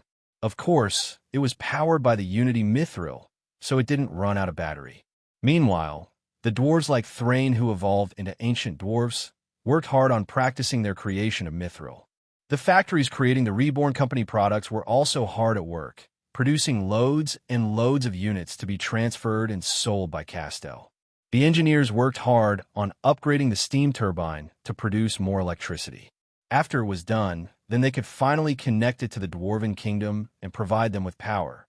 Several hundred feet above the steam turbine, gray clouds were soaking up all the smoke being produced by the generator and the factories. The mutated bacteria cloud seedling that the Dwarven King gave him was growing slowly, feeding on smoke, and slowly producing more elemental mana for the entire territory. Everything was going well within the nation of Reborn. A few months later, Michael's 11th birthday had finally come. This meant that he had officially been in the Parched Lands for 1 year. Michael didn't even feel the time pass by. It felt like only a few weeks had passed, and yet he was already 11 years old. This meant that the 1-year buffer had finally passed, and his parents could finally visit him in the Parched Lands. He couldn't wait to show them everything that he had built in the desert, which most people called a desolate wasteland. But now, he was able to make a paradise for more than 5,000 demi-humans. Although he kept them up to date with what he was doing, seeing it themselves was a different experience entirely. He wanted them to be immersed in the culture that had been cultivated in this place, as well as the camaraderie built between each and every one of its citizens. He agreed with them that he would pick them up tomorrow morning using the automobile. Thankfully, the highway road that connected the King's region to the Parched Lands was already finished. He could go to the Vanderbilt estate in less than 3 days, making the trip much easier than before. He would go back to Kingsbridge City tomorrow, but for now, Michael wanted to look at the state of the nation. "Boss, Kong is asking for you to visit the train station," Fudge reported, briefly stepping out of his shadow. "Thanks, Fudge. Tell him I'll be right there in a few minutes," he replied. Coincidentally, his birthday fell right on top of the rail system, finally starting its operation. Using the blueprints from ChatJK3, Michael, Kong, and the other engineers in the nation pooled their efforts together to create a working train that used a steam engine. They had finally finished the last safety checks for the train station just earlier today and were now just waiting for Michael to have the honor of officially turning it on for the first time. Michael descended into his own shadow and reappeared in the train station they had built on the outskirts of the nation. He landed on the platform, with the building made out of metal and the ground made out of concrete. He had the new train on his right side and a crowd of excited spectators on the left. This unveiling of the train station was a very anticipated time for the whole nation, especially for the dwarves, since they could finally visit their homeland in just under a day of travel. "Please pull the horn, boss. Everyone's excited to see the train up and running," Kong said enthusiastically. Everyone cheered and shouted. Michael, not wanting to disappoint them, immediately walked over to the conductor of the train and pulled the string on the roof. Chew! Chew! As soon as the horn blared, the engine started to rumble as it supplied power to the train. Soon enough, the wheels started turning, getting faster and faster as the seconds passed. It wasn't long before the train picked up speed and began to race through the tracks, almost disappearing into the horizon. "Whoa, that's faster than a bird," a kid shouted. "As expected of our boss. Only he can create such a miraculous machine," they all cheered. Now that the train was up and running, the trade and commerce between the Reborn nation and the Dwarven kingdom had reached greater heights. The dwarves bought all the products from the Reborn company using precious metals and gems as compensation. Their large shipment of raw materials fueled the production of the factories in the nation, leading to more products and more profits. Because of this prosperous alliance between them, the Dwarven kingdom has also progressed by leaps and bounds. All their houses were equipped with both electrical and plumbing systems, making their lives a lot easier. In fact, the shipment that was on the train leading to their kingdom was actually full of electrical appliances to be sold in the Dwarven homes. Just like the Reborn nation, the Dwarven kingdom also wanted to have air conditioners and refrigerators in their homes. The second one was especially important if they wanted their beer cold at all times. But perhaps the most popular product being sold to the dwarves was the automobiles. Michael, Kong, and the engineers had made great strides in improving the design of the cars. They designed 2 different automobiles. The first one was the normal sedan car, with 2 seats in the front and 3 seats in the back. This was perfect for families and personal use. Most dwarves used cars to travel for vacation in the Reborn nation. The second design was designed for company use. It was a lot larger, with a lot of cargo space attached to the back. Michael took a lot of inspiration from the trucks in his previous life and used it to create this design. Many dwarven companies bought these trucks for their businesses. It made transportation of their raw ores and metal products a lot easier, especially within their kingdom. Enjoy new chapters from Empire. Of course, Michael had to construct a gas station in the Dwarven kingdom for them to be able to refill their fuel without having to travel all the way to the parched lands for oil. This led to more and more profits, which Michael used to improve the quality of life and living in the nation. There were now school institutions for youthful demi-humans to learn about different jobs. There were also hospitals stationed around the territory for those in need. They had everything they needed to be called a proper society. Of course, there were also stadiums, parks, plazas, and playgrounds for entertainment. It was important for Michael that his citizens played as hard as they worked. Because of this, the competition with the baseball games in their nation had become a lot more intense. This was especially true after baseball was spread to the Dwarven kingdom. They nurtured their own team to try and beat the Reborn nation, making a lot of athletes keep up their hard work or else they would be left behind. Michael floated in the air above the nation of Reborn and watched everything unfold. He could hardly believe that things had changed so much after only 1 year. Finally, they could sustain themselves without him. Michael was finally free enough to explore outwards and try to search for the other God-forged pieces. In the outskirts of the Kingsbridge region, a peddler woke up early from his bed and started his morning routine.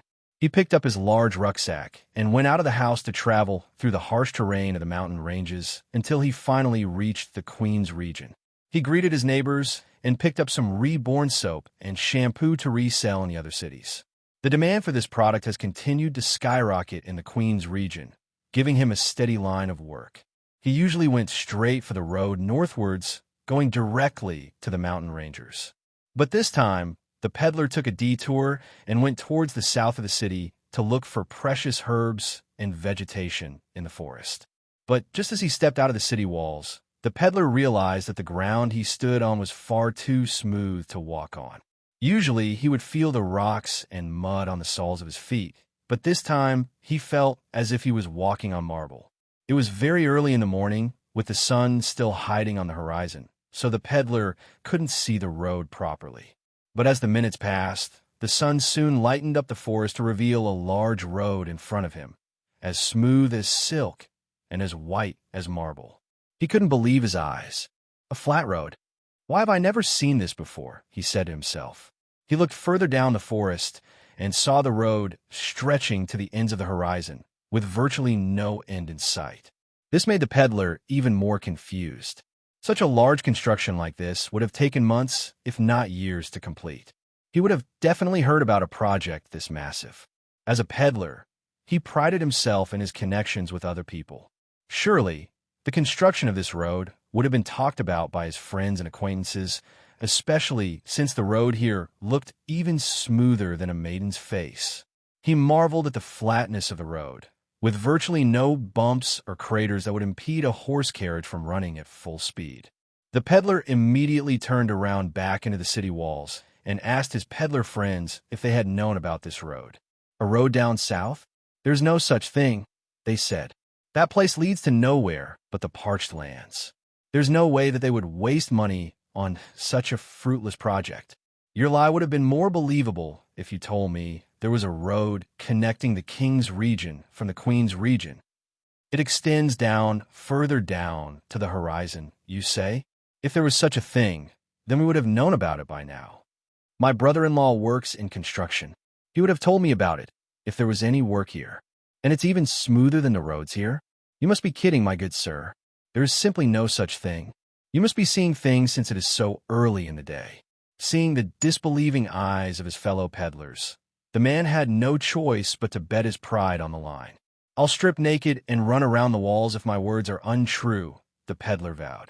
The other peddlers took on his words and all merrily strolled towards the southern edge of Kingsbridge City. They were ready to make fun of their friend, but when they reached the end of the walls, they saw that a crowd had gathered near the gates. Oh my, was there always a road here? I live just a few blocks away from here, and I've never seen such a road before, they gossiped. The peddlers all pushed through the curious citizens and saw the beautiful white concrete road for themselves. They gasped as they felt the solidness of the ground. It's true, they muttered to themselves. Soon enough, as more and more people discovered this road, the news of this mysterious new pavement spread all around Kingsbridge City. Everyone went out of their way to visit the southern edge of the walls just to see this strange new road.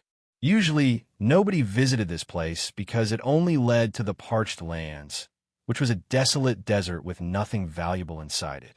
People started walking on the roads, trying to find where it led, but they quickly found out that the road extended far beyond what they could walk with their own feet. So, horse carriages were brought into play.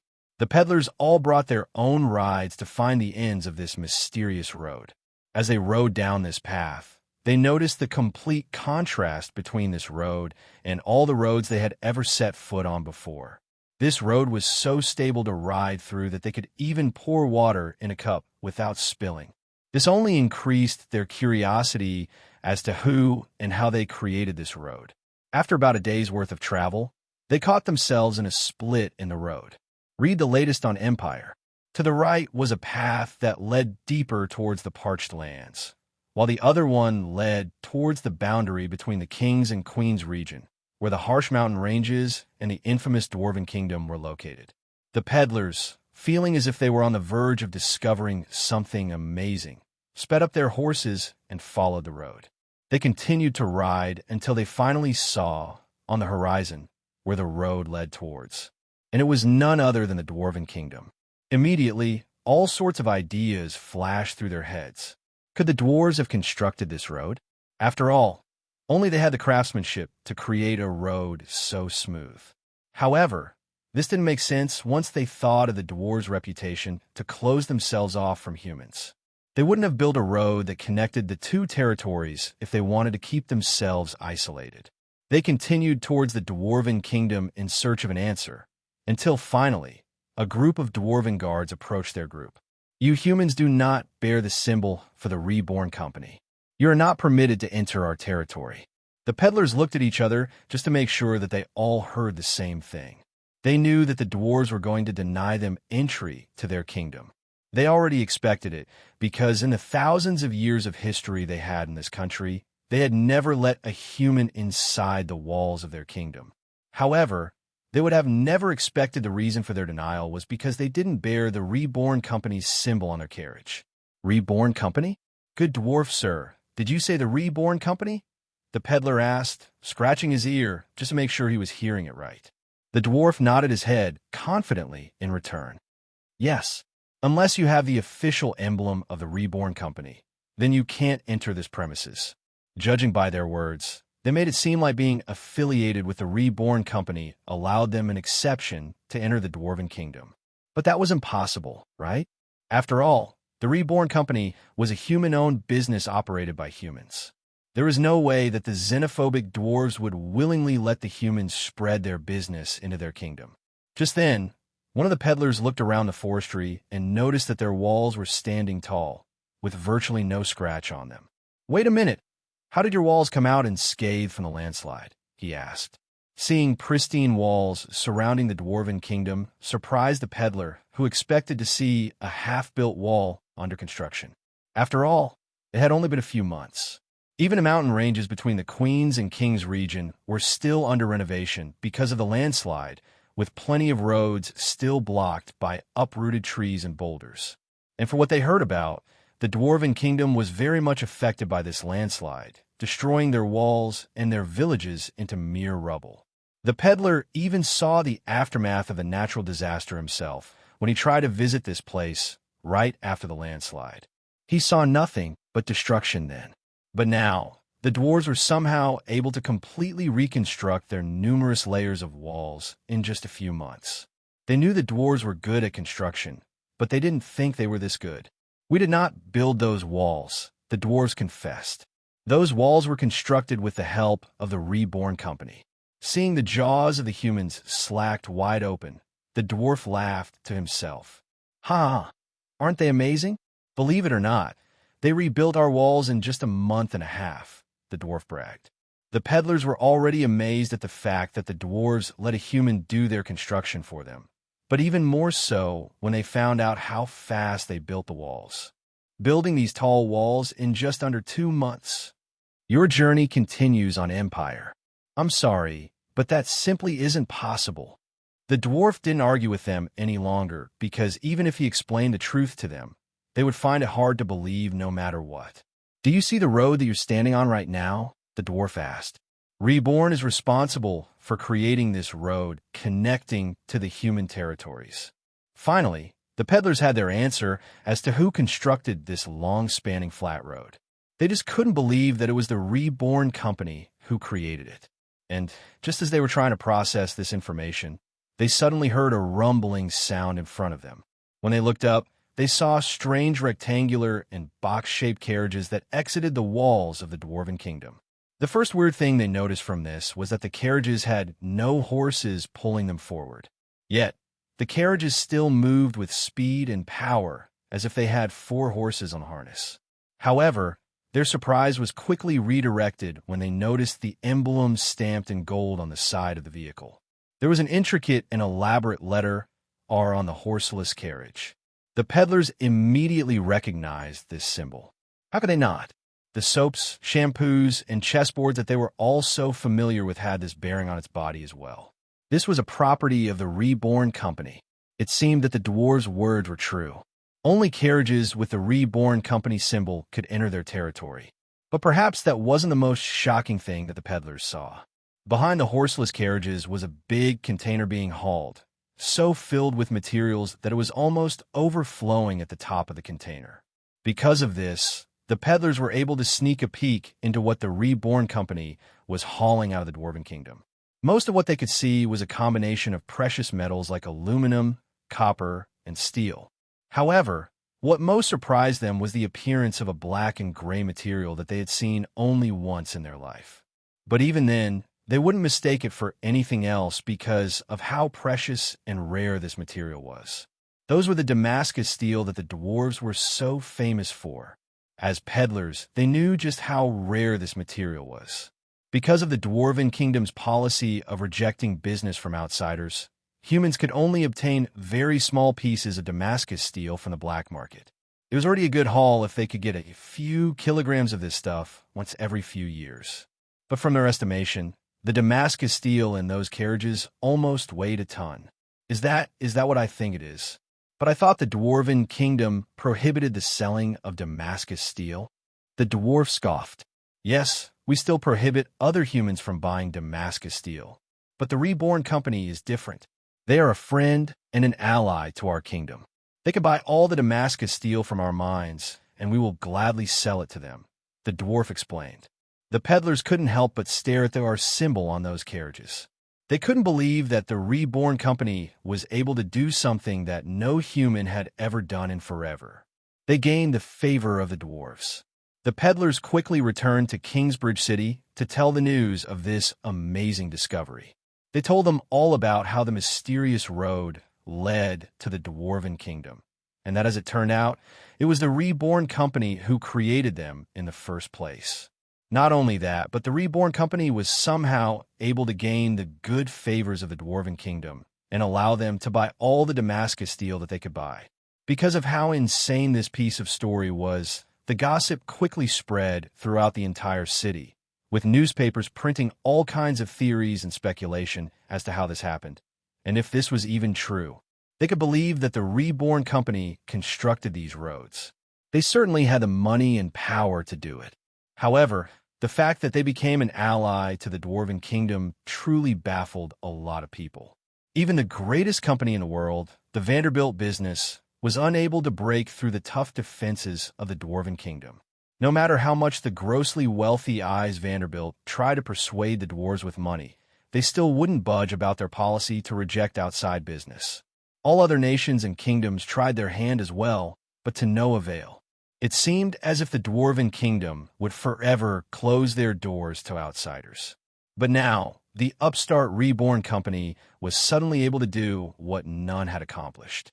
Although the citizens of Kingsbridge City loved the innovative company, they simply couldn't believe this news unless they saw it for themselves. Soon enough, a lot of people took their carriages towards the concrete roads and made the journey towards the Dwarven Kingdom. This led them to discover that the roads were indeed as smooth as how the others described it. And once they reached the walls in the valley guarded by dwarves, they were given the same answer as the first peddlers that came there. No one could enter unless they had the symbol of the Reborn Company on their carriages. They returned to Kingsbridge City to spread this news. And it didn't just end there. The entire King's region soon became aware of the fact that the Reborn Company was the only business that could offer them something that no one could. They could get Damascus steel from them. So, all Reborn Company buildings and offices scattered around the territories in the King's region, including the main office in Kingsbridge City, were crowded with a lot of people asking if the stories were indeed true. Experience more tales on Empire. A lot of royalties and wealthy people began to send Castell a lot of letters stating their intent to buy Damascus steel from their company at a very high price.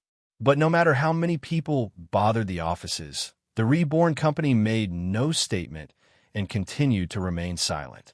That was until today, when all of their preparations had finally been completed. Castell looked down the window of her office and saw a lot of people crowding themselves in front of their company building. "Young master, we're ready on our side," she said to the shadow on her feet. "Good. You already know what to do, so I won't bother you any longer. Show them what concrete can do. Good luck," Michael said, with his voice being transmitted all the way over from the nation of Reborn. Behind Michael was an entire fleet of automobiles, ready to be dispatched towards the King's region, where all the Reborn offices spread around the different territories would simultaneously announce the unveiling of their new product, the concrete. After they have fully shown the potential of concrete, Michael would then announce their biggest product as of yet, the automobiles. Back at Kingsbridge City, Castell nodded to her assistant by the door, telling her that it was time. With her instruction, The doors to the Reborn company buildings had finally been opened, surprising all of the people clamoring to get inside. But before they could ask what was happening, a group of men and women, all wearing construction attire complete with helmets and tools, walked out of the building in an organized manner.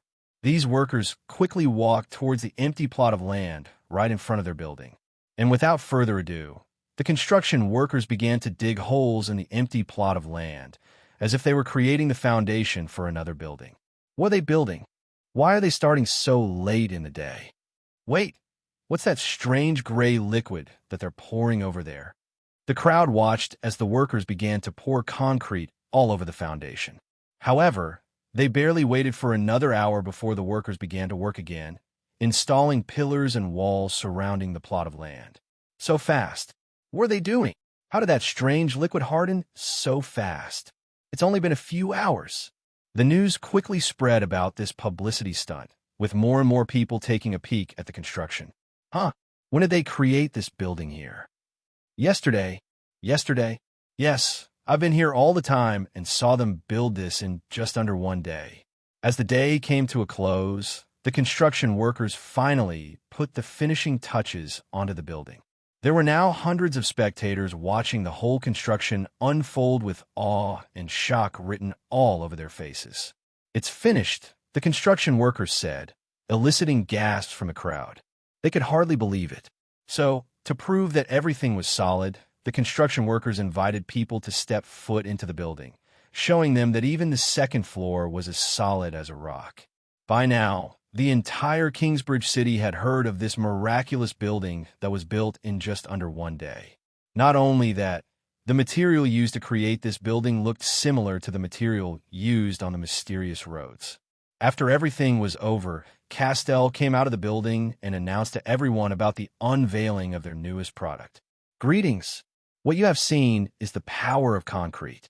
We can help you construct a building in just under one day. We can help you create a towering wall in under a week. And we can create a road that spans the whole city in just under 1 month. If you want to buy concrete for yourselves, then you're welcome to place your orders in our company." Before she even finished speaking, the crowd began to push themselves into the office to reserve one for themselves. After all, anyone would be tempted by the prospect of building a house in just under one day. Most of the purchases of concrete came from businesses that dealt with construction. Those companies bought concrete in bulk, requesting houses full of concrete liquid for their own use. However, even a normal farmer or business owner wanted to buy some concrete as well. With how easy and fast construction could be using concrete, the farmers could build shacks and barns by themselves and waste no money having them constructed by someone else. Meanwhile, businessmen immediately reserve a batch for themselves as well, because concrete could allow them to expand their companies faster and cheaper. "When can we expect the order of our concrete?" "I need it this month. We'll pick them up ourselves." "Where is your warehouse located?" Castell addressed their concerns with a smile. "Do not worry, dear customers. If you order a batch of concrete today, then we will deliver your batch directly to your location," she said with confidence in her voice. This left the crowd confused and wondering how that would be possible. But just then, they suddenly heard a rumbling sound coming from the road to the walls. Everyone's eyes widened as they saw box-like vehicles running through the streets without a single horse pushing them forward. The horse carriages strolling through the streets couldn't help but stand aside as the automobiles rolled past them, startling the horses into submission. "What are those? They look like carriages, but it's too different. Is it using magic to move?" Castell waited as the first line of automobile trucks stopped right in front of the Reborn Company office, making the crowd of spectators move backward to make way for these strange vehicles. Finally, the Hopmankeys and the dwarves stepped out of the vehicles and started to unload the main ingredients of the concrete, mainly cement, sand, and aggregates into their storage warehouse behind the office. To store concrete for a long time, it was better to let it remain in its powder form and only mix it once it was needed. Castell then began to instruct the Rebornians to deliver the batch of concrete to the customer's direct location, delivering it all over Kingsbridge City. This little stunt was like hitting two birds with one stone. For one, they were showing everyone how fast they could deliver cement anywhere they wanted. And second, they were showcasing the full use of automobiles, creating a lot of intrigue and curiosity as the cars drove all around the city. And the best part was that this was happening all over the territories in the King's region. Whether they be a small village in the countryside or a big city near the Queen's region, every Reborn office showcased both their new products, the concrete and the automobiles. Castell didn't even have to catch the attention of customers. They willingly entered their offices to ask about the strange horseless carriages that they used to deliver concrete all over the city. Once it was spread out that the cars needed no magic nor horses to work, it gathered a lot of gossip and conversations about the Reborn company's newest inventions. But perhaps things picked up only when people realized how fast automobiles were compared to horse carriages. For example, soon after automobiles were introduced into the city, Castell immediately started a service that allowed people to hitch a ride to a faraway place, just like how long-ride carriages were used to shuttle a lot of people out of the territory. "You're saying we can ride in this strange vehicle and it will take us to Grass Valley?" the peddler asked. "Yes, that is right. Would you like to buy a ticket?" "The bus automobile leaves in about 2 hours," a female hobmanki said, looking at the watch on her wrist. This kind of service wasn't strange because there were a lot of horse carriages that offered the same service. However, this automobile was no ordinary carriage. He and plenty of other peddlers and wanderers got curious about this new horseless carriage and bought a ticket. After 2 hours, the hobmanki driver started the engine, startling the passengers on board. As the car started moving, the peddlers noticed that the automobile was much smoother than a normal carriage, with the bonus of it being a lot faster. At this pace, the normal 4-day journey towards Grass Valley would only take about 3.5 days. But when they finally left the walls of Kingsbridge City, the automobile suddenly started speeding up. Now that they were on the flat concrete roads that the Reborn company made, the hobmanki driver could finally bring out the beast in the automobile's engine. Hey, what is this? We're going to crash. I feel like a cannonball." The passengers were terrified, but as they traveled through the flat roads, they suddenly realized that it didn't even seem like they were riding a carriage at all. If they closed their eyes, they wouldn't even know that they were moving. What were so fast? "Look, that's Grass Valley on the horizon." "That's impossible. We haven't even traveled for 1 day." The peddlers were awestruck once they finally arrived at the Grass Valley village. They traveled so fast that they weren't sure if this was even the right place. But as they entered the valley, they were met with the same herb market that the Grass Valley was so famous for. They saw turmeric being sold on markets. This piece of herb was cheap here, but expensive in Kingsbridge City because of how long the travel was between the two territories. But now, they could buy turmeric and go back to Kingsbridge in just under 2 days. The peddlers quickly bought all the precious herbs they could carry and left the Grass Valley Village Market. Once they walked to the outskirts of the village, they saw a line of Reborn automobiles parked alongside the walls, ready to journey out as soon as possible. "Hello, would you like to purchase a ticket back to Kingsbridge City? The next bus leaves in another hour," the female hobmanki asked with a smile on her face. As the days passed, people quickly found out how useful automobiles were, not only for transporting large amounts of materials through far terrains, but also for personal travel.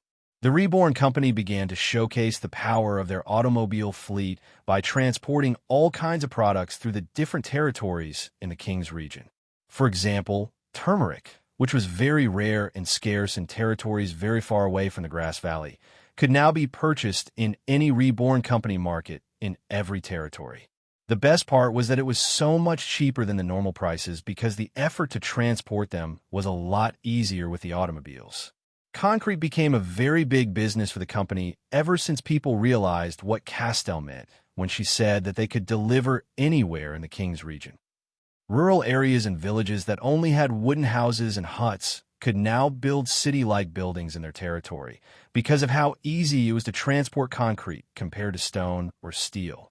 Royals who owned their piece of land turned to Reborn to further expand their territories, allowing them to build walls and buildings in a very short time frame. Of course, once people realized the true power of automobiles, people began to ask how they could purchase their own vehicles. Businesses, royals, and even normal people wanted to buy their own automobiles.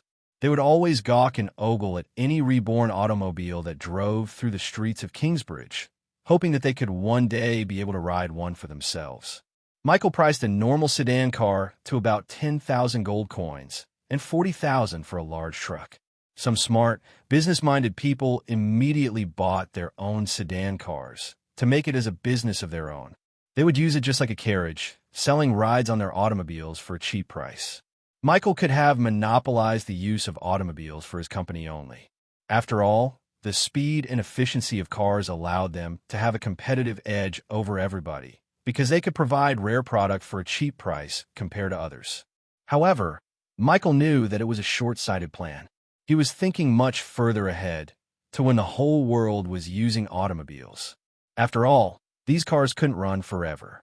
They needed fuel, something that they had plenty of back in the nation of Reborn.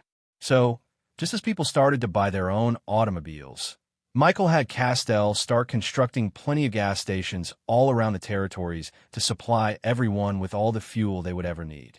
And because more and more people were buying automobiles, many territories were also forced to buy concrete from them to construct bigger roads in their territories to accommodate the cars.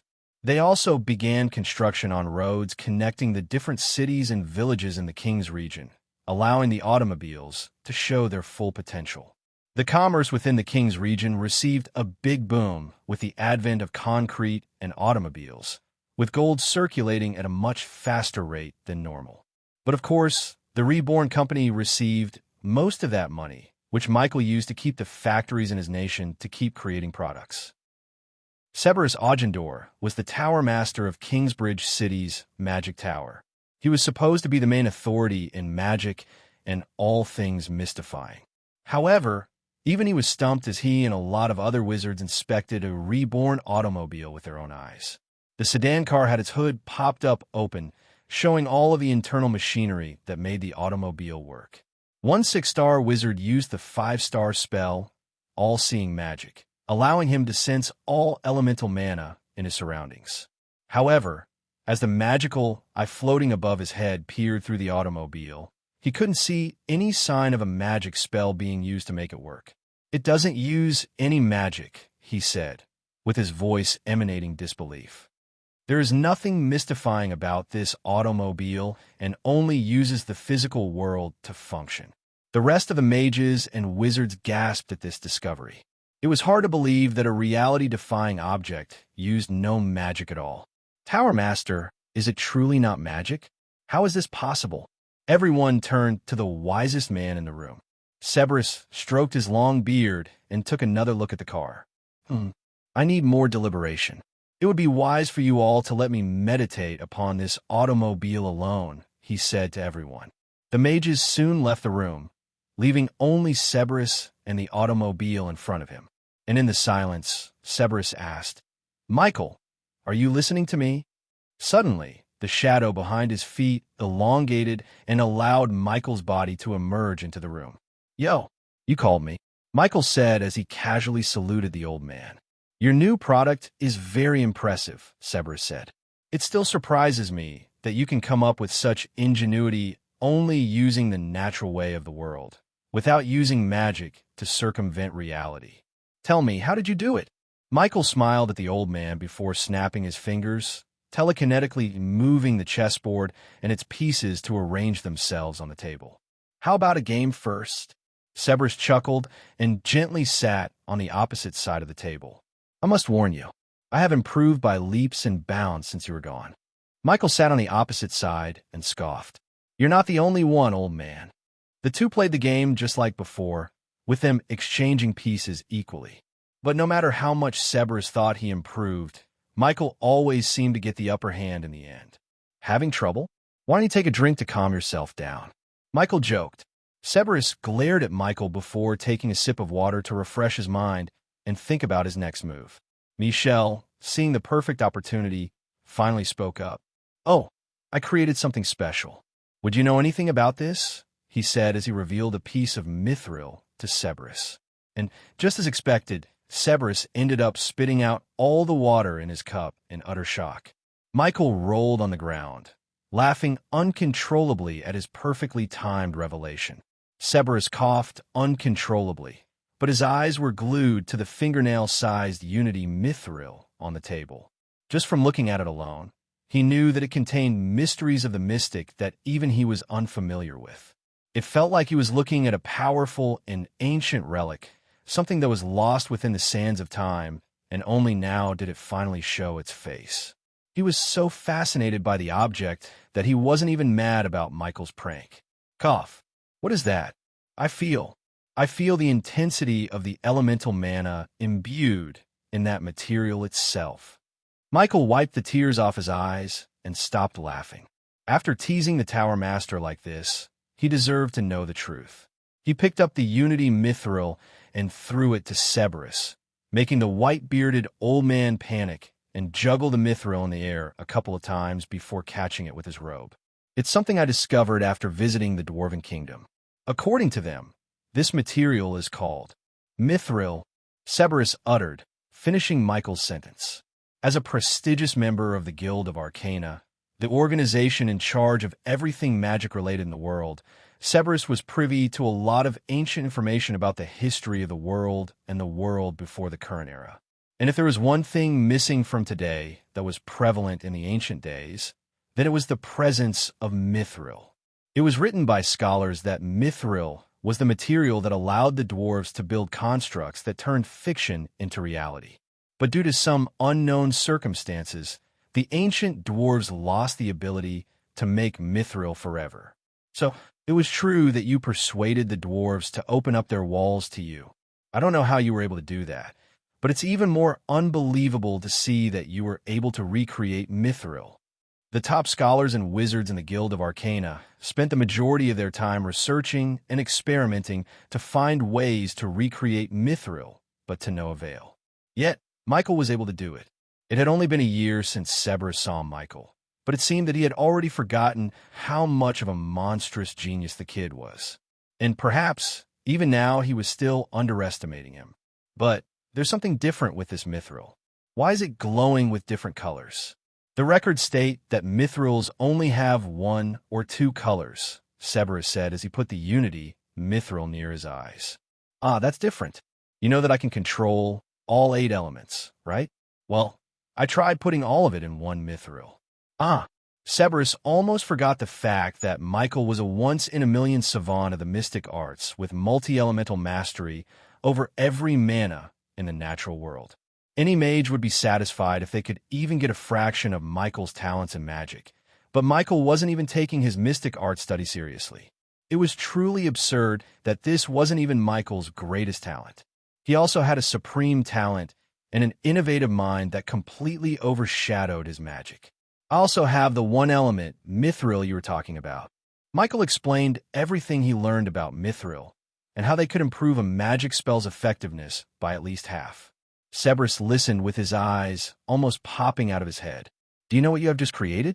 You have solved one of the greatest mysteries that has persisted in the world for thousands of years.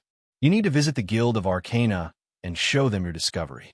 I'm sure that if you tell them everything about mithril, they will give you all the help and resources you will need to study and perfect mithril to the relic it was before.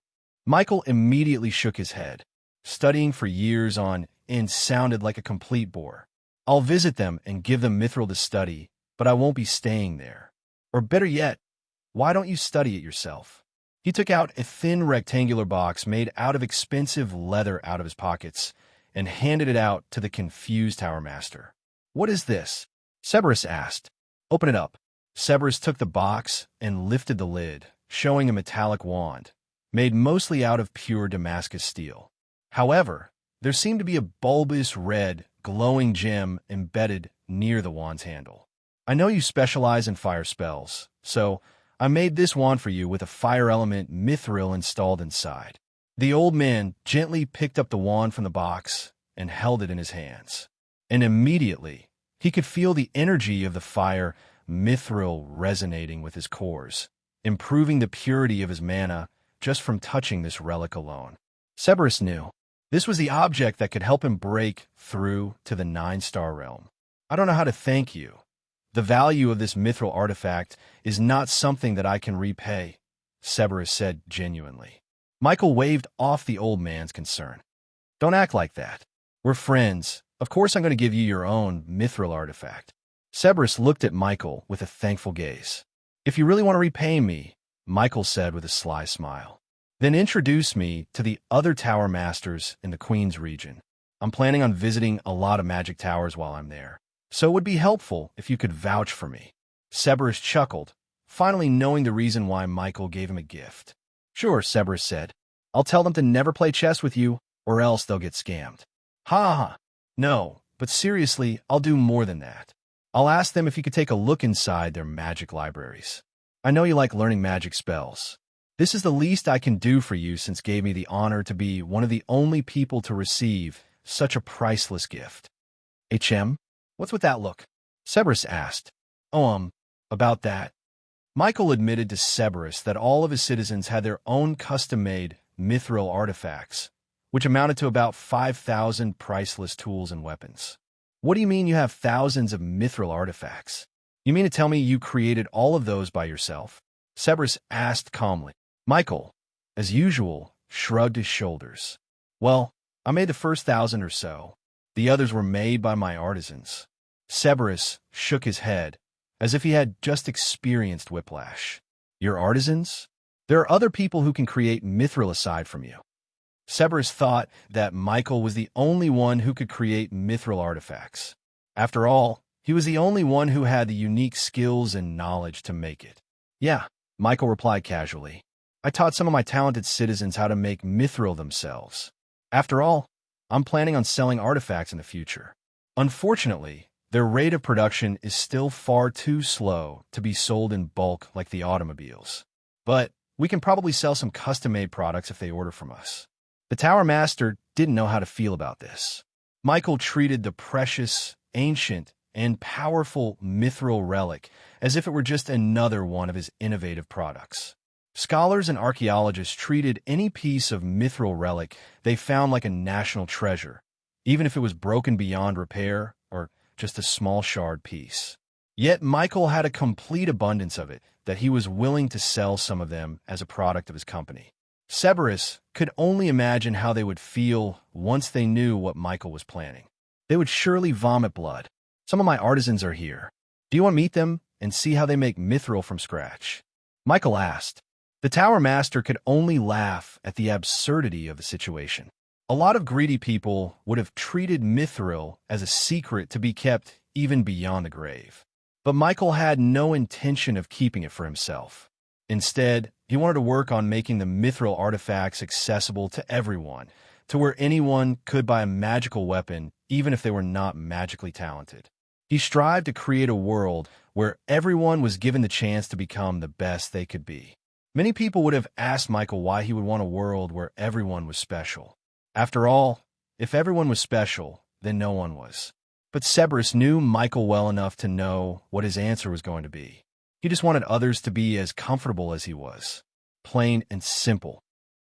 About an hour later, 5 Rebornians arrived on the steps of the magic tower, garnering a lot of curious looks from the wizards and mages inside. There were 2 ancient dwarfs, a smithing mankey, a metallurgical satyr, and a metalworker troll. These demi-humans were part of the ones Michael deemed to be talented enough to learn mithril, known in the nation of Reborn as the mythical Mithril Man.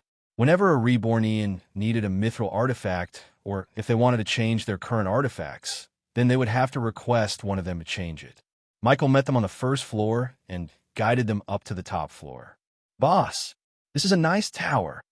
It feels good because it's full of mana. Why do humans have such little cores? Cerberus couldn't help but express his shock once he took a closer look at the demi-humans Michael brought. It was common knowledge that demi-humans were a species that weren't all that adept at magic. Compared to humans who bred talented individuals at a higher rate, demi-humans only had about a 1 in 1,000 chance of producing an individual capable of magic.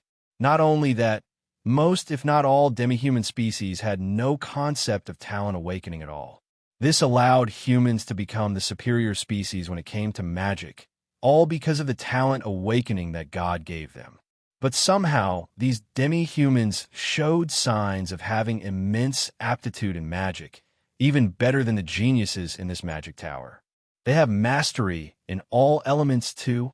Cerberus cried out. Michael had to explain his supreme skill and how he was able to impart a fraction of his skills to his allies. At this point, Cerberus wanted to cut ties with the Guild of Arcana and simply become one of Michael's allies for the chance to have the aptitude for all elements. You are seriously a cheat, you know that? Michael ignored the old man and asked his artisans to make 5 more mithril wands from scratch.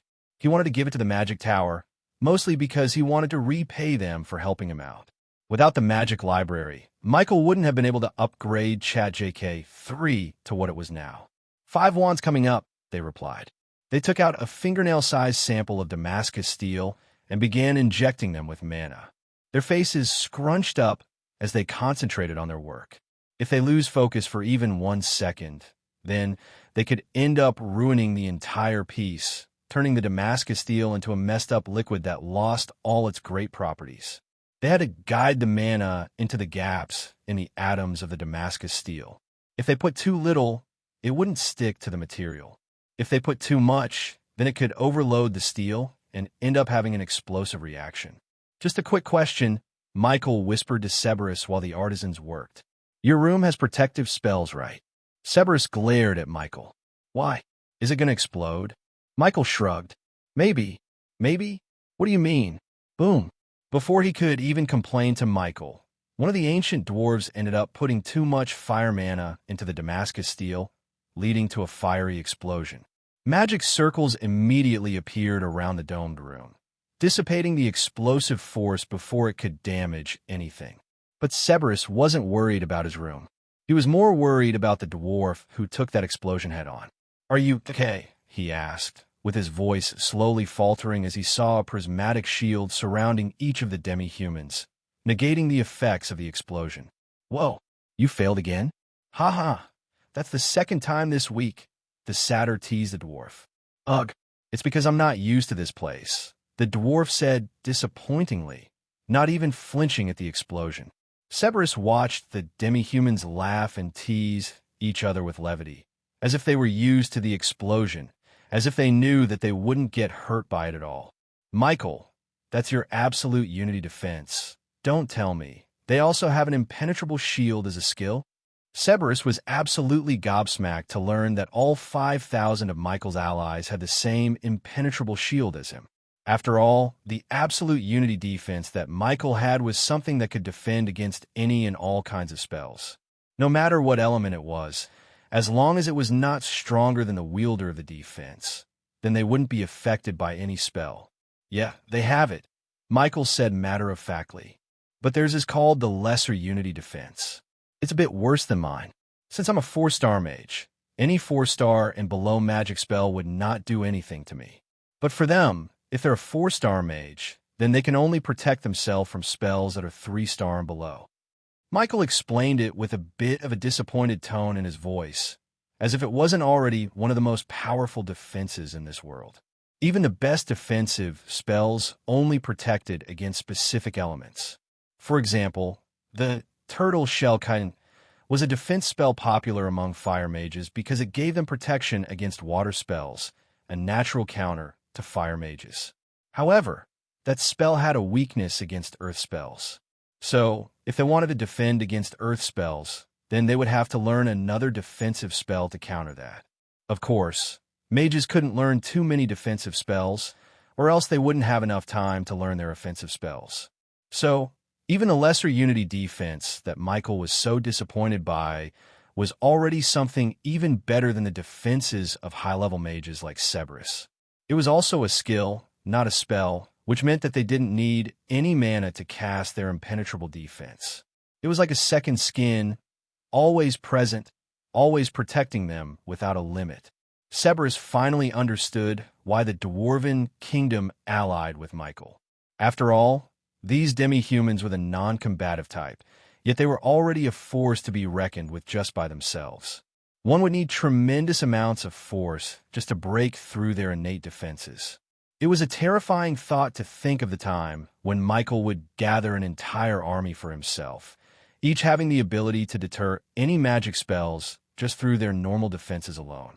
They were resistant against all elemental spells, while also having the ability to cast any type of elemental spell. His army could charge through a tightly guarded territory and still come out unscathed, all without using any of their spells or other abilities. That was how powerful their defenses were. It was a smart decision for the dwarves to ally themselves with Michael so early on. Cerberus never really put much thought into the nation that Michael built over in the parched lands. But now that he saw a glimpse of their potential, he couldn't help but be glad that he became friends with Michael. It seemed that the rumor was true. Those who obtain a supreme skill would end up ruling the world or changing it entirely. He was thankful that Michael was a good guy. If he had gone the complete opposite route, he could easily lay waste upon this earth if he wanted to. Cerberus shuddered at the thought. A few hours later, the demi-humans finally finished the 5 mithril artifact wands that Michael requested. Each of them had different elements to show its different effects. Cerberus was incredibly curious about their technique, but knew that he or any other mage wouldn't have been able to make mithril even if they knew how to do it. It was a prerequisite for one to have a multi-elemental mastery to create mithril. Cerberus was sure of it after he saw the demi-humans create one from scratch. This meant that only Michael's allies could create mithril, because only they had mastery over all elements. Severus wasn't that disappointed with this. Even if he couldn't replicate it, there was still a lot of knowledge hidden within the mithril that he would like to study. Thank you, Michael. With these wands, we can find out more about the mysteries of mithril, Cerberus said as he accepted the wands and placed them in a safe chest. I feel like there's still a lot more we can do with mithril, so it's assuring that we're not the only ones who are trying to study it, Michael replied. He wanted to find more uses for mithril, and having a renowned 8-star mage's insight was a tremendous help. If you get the chance, you must visit the Guild of Arcana. I'm sure that if you present them with a mithril artifact, you will gain their favor, which will be a tremendous help in your endeavors, Cerberus advised. What do you mean? You're planning on expanding your business to the Queen's region, right? Well, you'll find a lot more obstacles in spreading your Reborn products there than you did here in the King's region. The Guild of Arcana has a lot of connections, especially in royal and sovereign territories. I'm sure that with their help, you can much more easily establish your company there. Michael knew that expanding into the Queen's region was a lot more troublesome than in the King's region, but he didn't know just how much. Can you tell me more about these obstacles? Michael asked inquisitively. The Queen's region is filled with territories that are not exactly working well together. Some of them are like the Dwarven Kingdom, in that they don't like outside business interfering with theirs, while others are far too crowded with companies and businesses that fully saturate the market. It is not like the King's region, which is considered the rural area of the country. Basically, you'll find a lot more competition in those territories. Even if your products are really good and well-liked by the customers, it won't matter if the lords of that territory refuse to let you sell it in their land. I'm not saying you won't be able to do it. After all, you were able to convince even the stubborn Dwarven Kingdom to ally with you. That is something that not even your grandfather was able to do. However, you'll find it much easier if you have help from the bigger, more established groups in the Queen's region. For example, the Guild of Arcana can help you with establishing yourself in a lot of markets. You could also ally with the Lionheart family, the name famous for their swordsman lineage. They can help deter any unwanted attention. You could also seek help from the Montgomery family, who has political connections with almost every territory in the Queen's region. Or you can even ask your grandfather for some assistance.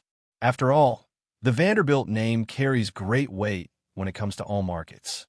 After speaking with Cerberus, Michael left the Magic Tower with a lot on his mind. Although the Tower Master's advice was sound, Michael wasn't planning on seeking the help of any organization for now. He might accept their help if they offered it, but Michael wasn't going to approach them with the intention of asking for their help. That would not be a good basis for cooperation between them. For example, he never approached the Dwarven Kingdom for help. If he did, then the Dwarven King would have immediately refused to talk with him, closing off any future where they could establish a friendship. Instead, he let the Dwarven King approach, letting him see the good intentions of the Reborn nation for himself, leading to the two territories becoming allies.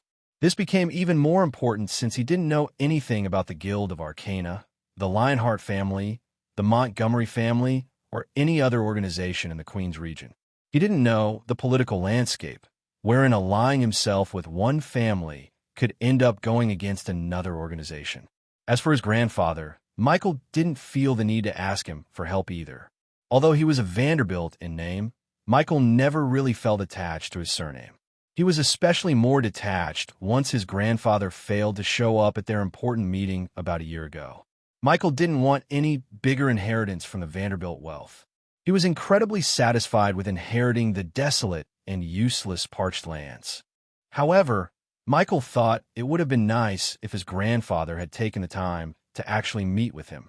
Sure, Oz was a busy man, and he probably had a reasonable excuse for being absent, especially since he was in charge of the biggest company in the entire world, but it would have meant a lot for Michael if he had shown up.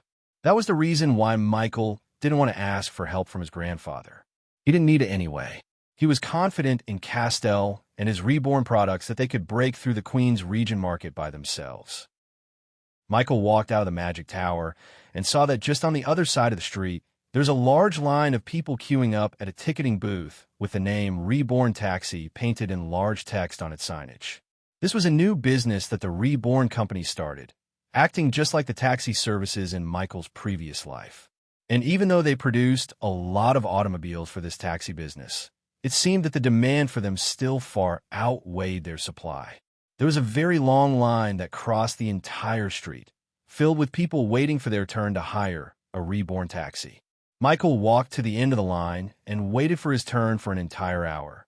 Even though Michael could have arrived at Castell's office in a single moment, he decided to go there the normal way. He waited in the Reborn taxi queue, just like everybody else. Once it was his turn, he bought a ticket from the booth attendant.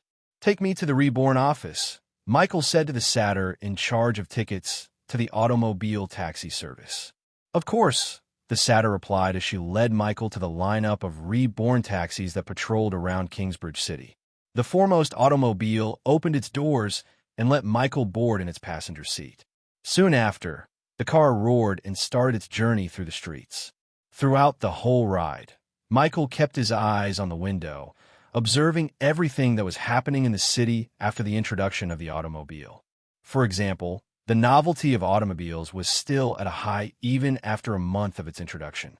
It became the accepted mode of transportation, especially since it was so fast compared to normal carriages. Of course, since automobiles had taken over the taxi industry, this left the horse carriages out of work. There were barely any of them left in the streets. To remedy this, Michael started a program to give those carriage riders a chance to learn how to drive and to become an employee of the Reborn taxi service. This turned out to be a huge financial success for those drivers, since there were a lot of customers who hired their services just to try out the novelty of the automobiles. They could also travel a lot further out of Kingsbridge City without it taking months at a time for every trip, earning them more money in the long run. Michael's driver, for example, was a middle-aged human man who was part of the program. "Sorry for the delay, young man," the driver apologized as he stopped the car to the side. "The roads are still getting worked on, so there's a lot of traffic. But since they're using that magical concrete, it'll be done by tomorrow." The business with concrete was going all right as well. With the rise of automobiles, the entire Kingsbridge road system was currently being reworked to have flat, concrete roads perfect for cars. "Isn't the Reborn company so amazing?" the driver said in admiration. "They're changing our city for the better." Michael smiled, inwardly a little bit embarrassed when hearing such a compliment since the driver had no idea who he was. As the car slowly advanced through the traffic, Michael saw the construction workers pouring concrete on the road. Most of the workers who got their hands dirty were human, while the managers who were overseeing the whole construction project were Rebornians. Michael recognized them to be Kong's loyal students and his employees. The Hobmankeys inspected the blueprints in their hands. The satyrs instructed the human workers on how to dig the ground better, and the dwarves taught the workers how to properly install the steel reinforcements. "What do you think about the demi-humans?" Michael asked the driver. The middle-aged man looked to the side and saw the demi-humans taking charge of the project like it was normal. Yet in his eyes, this was very unusual. "To be honest, I am quite surprised that they're so smart. I would have never thought that they could even cast magic spells." Having demi-humans living in human settlements wasn't exactly weird or unusual, especially in the King's region, which was very close to the parched lands where most demi-humans lived. Discover exclusive content at Empire. However, they weren't exactly socially accepted enough to be the norm. Usually, a demi-human would get one weird look or two when crossing the street, but most people would just ignore them and let them go about their day without disturbing them. Most of the demi-humans who migrated to human settlements did so because they thought that they had a chance at a better life there than in the desolate parched lands. Here, they had to offer their services to humans to earn enough money to survive. Most of the jobs they had to do were physical grunt work, such as transporting heavy metals throughout the city, excavating large plots of land, and other mundane jobs. This was about the limit of what most demi-human species could offer. After all, they weren't considered to be capable of complex jobs such as becoming an office clerk or even a skilled craftsman. So, demi-humans were treated as nothing more than muscles, with their worth being valued through their physical capacity alone. But ever since the Reborn company appeared, the landscape for demi-humans in the human world had quickly changed. Suddenly, demi-humans appeared who could speak in perfect human language, with their words being complex and indistinguishable from a normal human.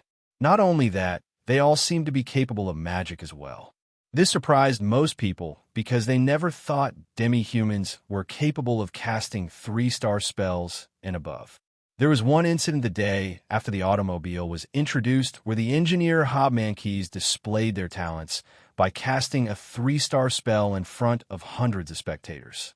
They bent the earth to their will, creating a large crevice in the ground in just a matter of a few seconds. Then, they conjured a visual 3D projection of a finished gas station in the empty spot, making it easy for the workers to follow the blueprints down to the very small details. They took control of the project and made it as efficient as possible, showing their mastery over this kind of job even better than veteran human construction workers. The demi-humans also showed powerful talent in magic, with a deep well of complex knowledge that was even better than the current human standards. This completely overturned the initial perception people had of demi-humans. People thought they were just simple creatures, like animals that gained sentience and could only speak the bare minimum of the human language. But what they showed that day put them on the very same level as humans, both having the capacity for higher and more complex thinking. As more demi-humans came to take control of the Reborn businesses all over the region, it became more and more widespread throughout the days. Suddenly, it became normal to see a lamia selling fish in the wet market, haggling and bargaining with the customers. It became normal to see a very intimidating centaur patrolling the Reborn offices to keep it safe through the night. It became normal to see satyrs driving around the streets in large trucks, carrying supplies and shipments for the company. It also didn't take long for people to realize that these demi-humans were incredibly talented individuals, each being extremely good at their jobs. For example, the Reborn company delved into the vegetation business, selling their excess crops and harvest yields to every market in the King's region. And it was clear from the get-go that their harvests were much bigger than normal. Their carrots were more orange and a lot longer. Their cabbages were a lot leafier, and they were even selling crops that were completely out of season. It was clear that the demi-humans of Reborn were on a whole different level. They were even a lot wealthier than people even realized. There were a lot of Hobmankeys, satyrs, and dwarves who chose to buy their own house and lot in the city because they were going to stay here for a while to finish up their projects. They bought properties in the middle of the city itself, despite its high prices. It must be mentioned that Kingsbridge was considered a wealthy city, with rich and affluent citizens dwelling inside. But even then, the demi-humans of Reborn did not fall behind in terms of pure purchasing power. Every one of them seemed to be capable of throwing gold coins away like it was nothing. After all, Michael was not stringent in giving them gold coins. They work hard for it. Their stipends were thousands upon thousands of gold coins, giving them enough to live lavishly in the city for a long time. And the reason why these demi-humans obtained the reputation of being gold throwers was because they didn't care much about saving money. After all, they had everything they wanted waiting for them back at home. I don't know if this is true, Michael's driver whispered, but I heard that all the demi-humans that appeared are from their own country in the parched lands. Of course, people eventually found out that they all came from the nation of Reborn. However, it wasn't that widespread yet, because people still believe that the parched lands had no capacity to become prosperous enough to have a nation for itself. Though, most people were starting to find out the truth. After all, they could easily verify the truth by going there themselves. A couple of minutes later, Michael finally arrived at the Reborn office. He flicked a gold coin at the driver as a tip who eagerly thanked him for his generosity. Once he left the car, he was immediately met with another long line in front of the Reborn building. But this time, the line wasn't made up of people, but of demi-humans. Ever since the rumor about the nation of Reborn spread across the King's region, there were more and more demi-humans who sought to join them and hopefully become as prosperous as the talented demi-humans from Reborn. They left the parched lands in search of a better life. But they would have never thought that a better life was waiting for them back in the parched lands. "Young master, you're here." Castell perked up once she saw Michael approach the building. Even the rest of the employees who were familiar with Michael had smiles on their faces as they saw him. "It's good to see you, Castell," Michael waved back. "Boss, I hope we spread baseball here soon. I'm itching to play. How about we play a little game later today?" Kong said, who was right next to Castell. He was busy designing more buildings for the Reborn company, so he frequently visited the office.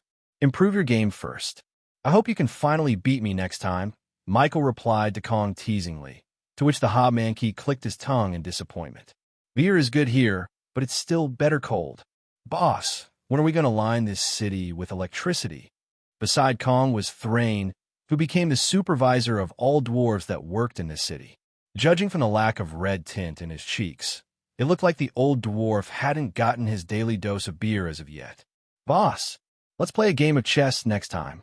When we return to our nation, we're going to take a swim in the river Boss. Join us." "Boss, I miss the hot springs we have back in our nation." Michael greeted all the Rebornians in the office building, and they greeted him with respect and positivity in turn. The local demi-humans who were lined up watched this whole interaction with surprise and confusion filling their eyes.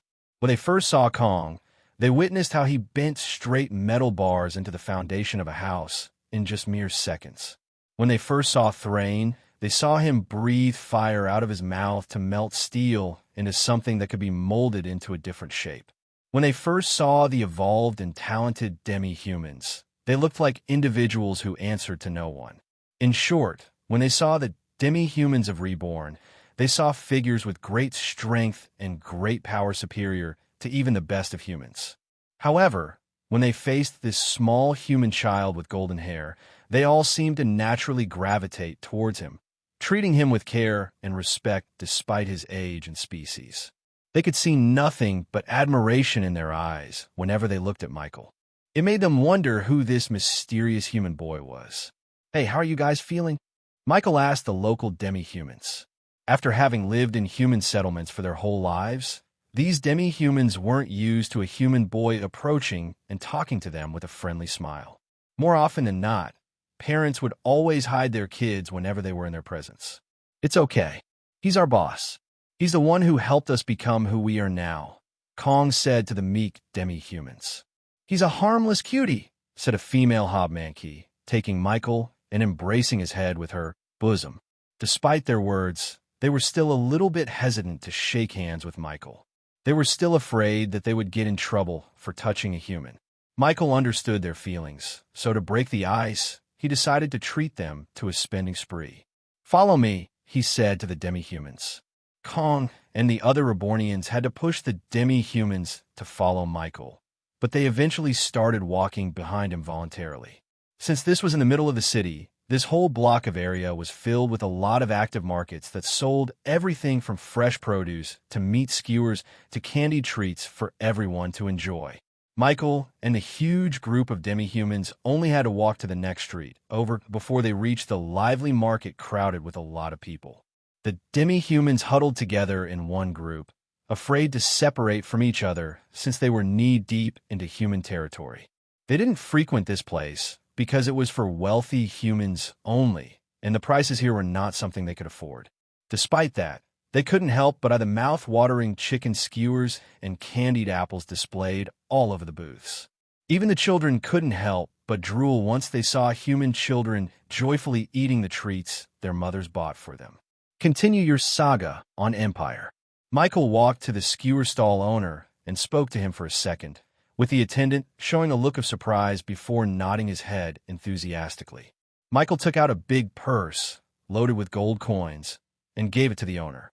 Once he received the payment, the owner excitedly took out the skewers in his stall and began giving it to the demi-humans. But of course, the demi-humans were confused and even pushed away the meat skewers in fear that they would have to pay a lot of money for it. Michael turned to the demi-humans and said, "What are you waiting for? You can have anything you want from here. I already paid for everything." The demi-humans looked at Michael with a dumbfounded look. Finally, one of the Mankey children accepted one of the beef skewers and took a big bite.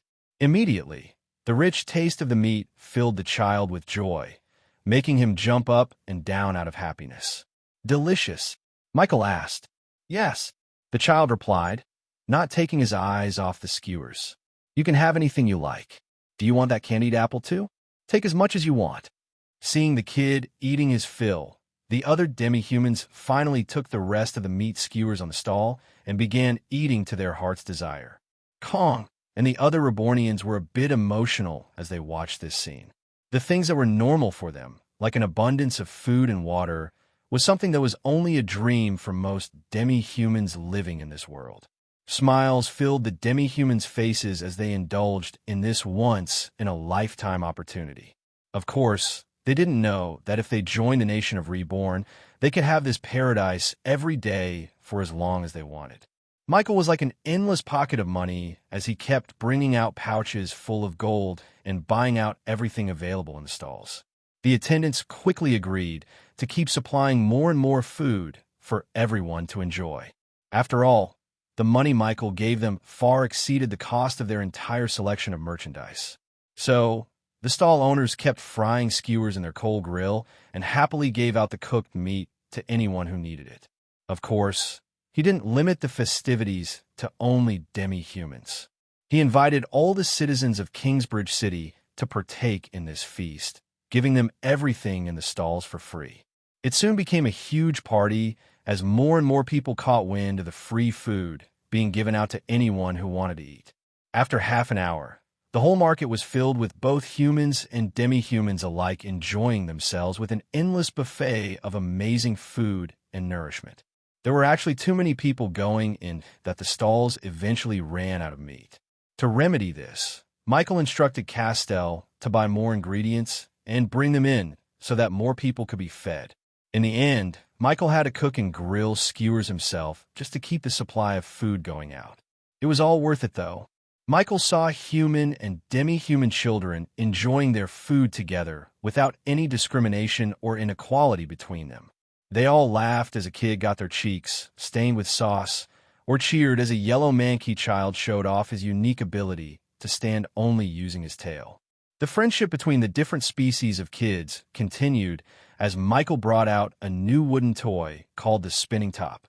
The Rebornians showed off their magical powers as they created intricately designed spinning tops out of wooden blocks in just a matter of a few seconds. The children were immediately fascinated with the toy and began to play with each other. Experience new tales on Empire. Meanwhile, the adults enjoyed themselves as the Reborn company supplied cold draft beer to the market.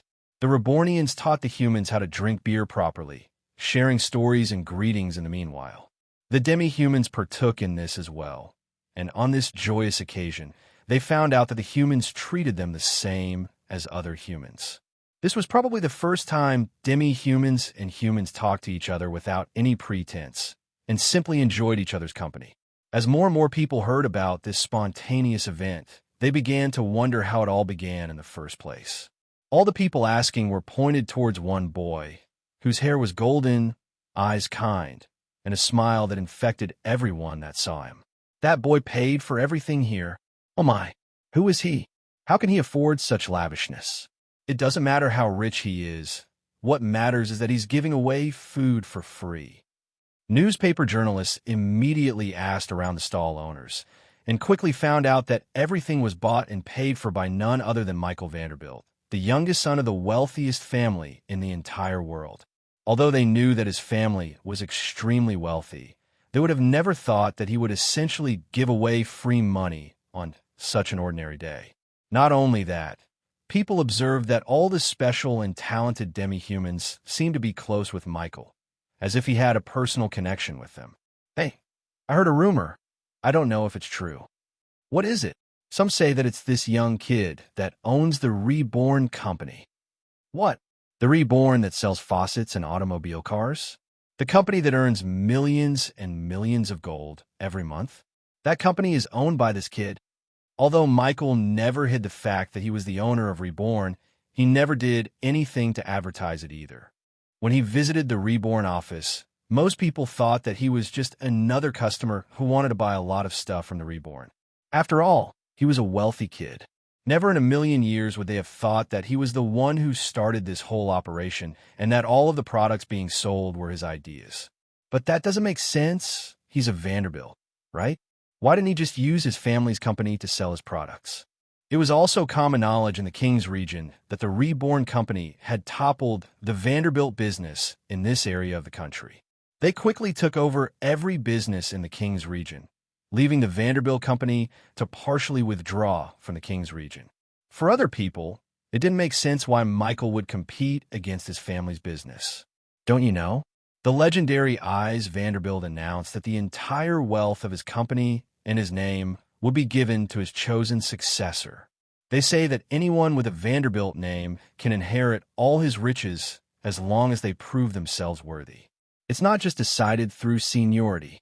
Maybe Michael Vanderbilt is trying to lay claim that he is worthy of inheriting his grandfather's wealth by creating a company from the ground up. As soon as that rumor began circulating, more and more people started to believe it. Although they were close to the truth, it wasn't exactly right. Michael built the Reborn company just because he wanted to, not because he wanted to fight for the inheritance like others said. If that's true, then I think he can become the successor. Look at what he's done with the Reborn company. In just a few years, he was able to build a company that spread to the entire King's region. Given more time, surely he will be able to conquer the entire country with his innovative products. After the journalists did a little more digging, they quickly got confirmation from the CEO of Reborn herself, Castell, that Michael was indeed the true owner of Reborn. When a few journalists approached Michael and asked him if it was true, his answer was a simple, "Yeah, I own Reborn," with his signature shrug of the shoulders. The next day, the headline of every newspaper in Kingsbridge City was, "Genius son of Vanderbilt family owns Reborn company." As the citizens of Kingsbridge City woke up the next morning, the first thing they read in the newspaper was the revelation of a mystery that had been nagging on their minds for the past 5 years. Who owned Reborn? Back then, there were rumors of it being a wizard, a hermit, or an overseas mogul. And as it turned out, they were all wrong. Michael owned Reborn. This announcement sent waves of shock through everyone in the whole city, each of them expressing their disbelief upon finding out that it was only a child who brought them the magnificent cars and faucets. The products sold by Reborn were so clever and far ahead of their time that many people found it hard to believe that an 11-year-old child came up with them. However, the evidence presented in the newspapers told the entire history of how the Reborn company started and how it came to become what it was now. It started when Michael invented soap, and how it snowballed into a corporation that earned millions and millions of gold coins per month. Many were impressed with Michael's ingenuity and his insight into creating such a booming business. However, many more were surprised to find out that not only was Michael smart, but he was incredibly talented in magic as well. According to official sources, the Magic Tower once offered Michael the opportunity to become the Tower Master's personal student, an honor given only to those who had the talent to become a 7-star mage and above. The Vanderbilt family has truly produced a one-of-a-kind descendant. It is truly insane how he has the talent to become a gifted wizard and a brilliant entrepreneur as well. Save some for the rest of us, kid. And did you hear? The kid was also able to make the desolate parched lands into a prosperous territory. It was also mentioned in the newspapers that Michael started his own country in the parched lands called the Nation of Reborn. That was where all the talented demi-humans like Kong and Thrain came from, and where they manufactured the automobiles that were being sold today. This sparked a lot of curious people to journey to the parched lands to verify the truth. After all, there were quite a number of unbelievable stories written in there, such as the abundance of food and water, the presence of lightning bulbs, and a stadium made only for a game called baseball. Thankfully for them, there was a very convenient Reborn bus ride that they could use that would take them straight to the Nation of Reborn in less than a week. After they returned, there was nothing but praise and commendation for the Nation of Reborn. Many people described what they saw as a literal paradise, with stars landing on the ground at night to grace the nation with light. Of course, they were talking about electricity, but most people had no idea what it was yet. And perhaps what they mentioned the most were the demi-humans living in the Nation of Reborn. They were all talented and gifted in their own ways, contributing their specialties to the nation in one way or another. People thought that the Rebornians in the city were a special group of demi-humans, the one-in-a-million type of geniuses. But as it turned out, they weren't much different than the 5,000 other citizens staying in the parched lands. After hearing this, the local demi-humans no longer hesitated to join the Nation of Reborn. And soon after, they immediately received the benefits of becoming a Rebornian. They were given a chance to evolve and gain new skills from Michael, which he gladly made time for. After their evolution, they gained so much more confidence and self-esteem within themselves once they found their innate talents. They worked a lot better, they became a lot quicker in thinking, and they were even capable of using unique skills that no one had ever seen before. This sparked a lot of change within Kingsbridge City, where humans began to accept demi-humans as an equal species. Of course, this was helped by the Reborn company advocating for demi-humans to be treated just like humans, without any discrimination. They had a lot of programs to have humans and demi-humans interacting for a chance to dissolve any prejudice one had for the other. There were festivals, gatherings, and friendly competitions that mixed both humans and demi-humans together. Due to the positive reputation of the company, especially with the festivities in the market, many people washed away any biases and negative preconceived notions they had of demi-humans. This generally led to a more harmonious living between the two different species. Humans in the King's region became so much more open-minded about demi-humans that Michael deemed that it was finally time for the next phase of his plan. He decided to allow passage from the Dwarven Kingdom to the Queen's region. He and the Dwarven King had talked about this for some time now, and they both decided to let people cross the Dwarven Kingdom so that they could circumvent the rough terrain of the mountain ranges between the Queen's and King's region. People no longer had to go through the perilous mountain ranges to reach the Queen's region. It would work just like a highway toll back in Michael's previous world. People would pay a certain fee to enter the road connecting the King's region and the Queen's region through the Dwarven Kingdom. They also had to use a Reborn automobile to be allowed entry into this highway. Of course, the profits would be shared between the two territories equally, since the road would be trespassing in Dwarven territory, while Michael bore all the costs of maintaining and creating the road itself. Michael would have wanted to create a railway system to connect there, but he first needed the cooperation of the territory on the other side in the Queen's region. In the future, he would have railway systems connecting every territory from Kingsbridge to the Nation of Reborn to the Dwarven Kingdom, and then to the Queen's region. But for now, a flat concrete road would suffice. This highway system would allow quicker and safer travel to other regions, not only for normal people, but for businesses as well. They could transport heavier products to the other side of the country much easier. Most of all, Michael would finally be able to start spreading the Reborn company to the rest of the country. Just beyond the infamous mountain ranges that separated the two regions was a group of scaled demi-humans who looked up at the steep cliffs ahead of them. These demi-humans walked on two legs and had tough snake-like scales all over their bodies. Their heads looked more like lizards than it did humans, with them having no hair and a mostly bulbous skull. Their species were called Komodos, having above-average intellect with opposable thumbs like humans, allowing them to do easy jobs such as cashiers, attendants, or even clerks. However, that was all they could achieve. They weren't like the dwarves who had their own kingdom and were extremely adept at making crafts. They weren't like the elves whose magic capacity trumped even that of talented humans. They weren't like orcs who boasted tremendous strength and physical prowess. They were mediocre at best. They were just good enough. They were just like normal humans who couldn't use magic, except for the fact that they needed a lot more maintenance to survive. This meant that they had to buy a lot more food and water than most, which was hard since the jobs they were qualified for only gave them salaries that were just shy of what they needed to live. There were higher salaries in the larger and wealthier parts of the Queen's region, but the competition was much more fierce there. Not only that, but the cost of food was much higher too. So, it didn't matter in the end. Finally, this group of Komodos finally had enough. They decided to move out of the Queen's region and return to their ancestors' home, the parched lands. Their fellow workers, their friends, their neighbors, and even other Komodos tried to dissuade them from their decision. After all, they could end up dying out of hunger and thirst in that desolate land, especially since their skin needed a lot of hydration. Of course, the news about the nation of Reborn wasn't known yet in these parts. But even without knowing about it, this family of Komodos wanted to take the risk. Even if they thought that the parched lands had no abundance of food or water, they wanted to go back to their homeland to try and find their source of pride.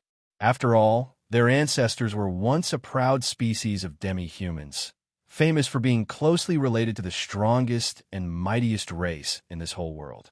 Back in the day, the Komodo species were part of the draconian race. They were dragons. But after millennia of being separated from the other dragon races, the Komodos had strayed far away from their original bloodline. They had lost their power. They had turned into a species with little to no magical aptitude and no domineering physical strength, and even their scales had become so vulnerable that they would succumb to heat. It was hard to imagine they were part of the famous draconian race whose scales were the hardest material in the world. But they were. At least their ancestors were.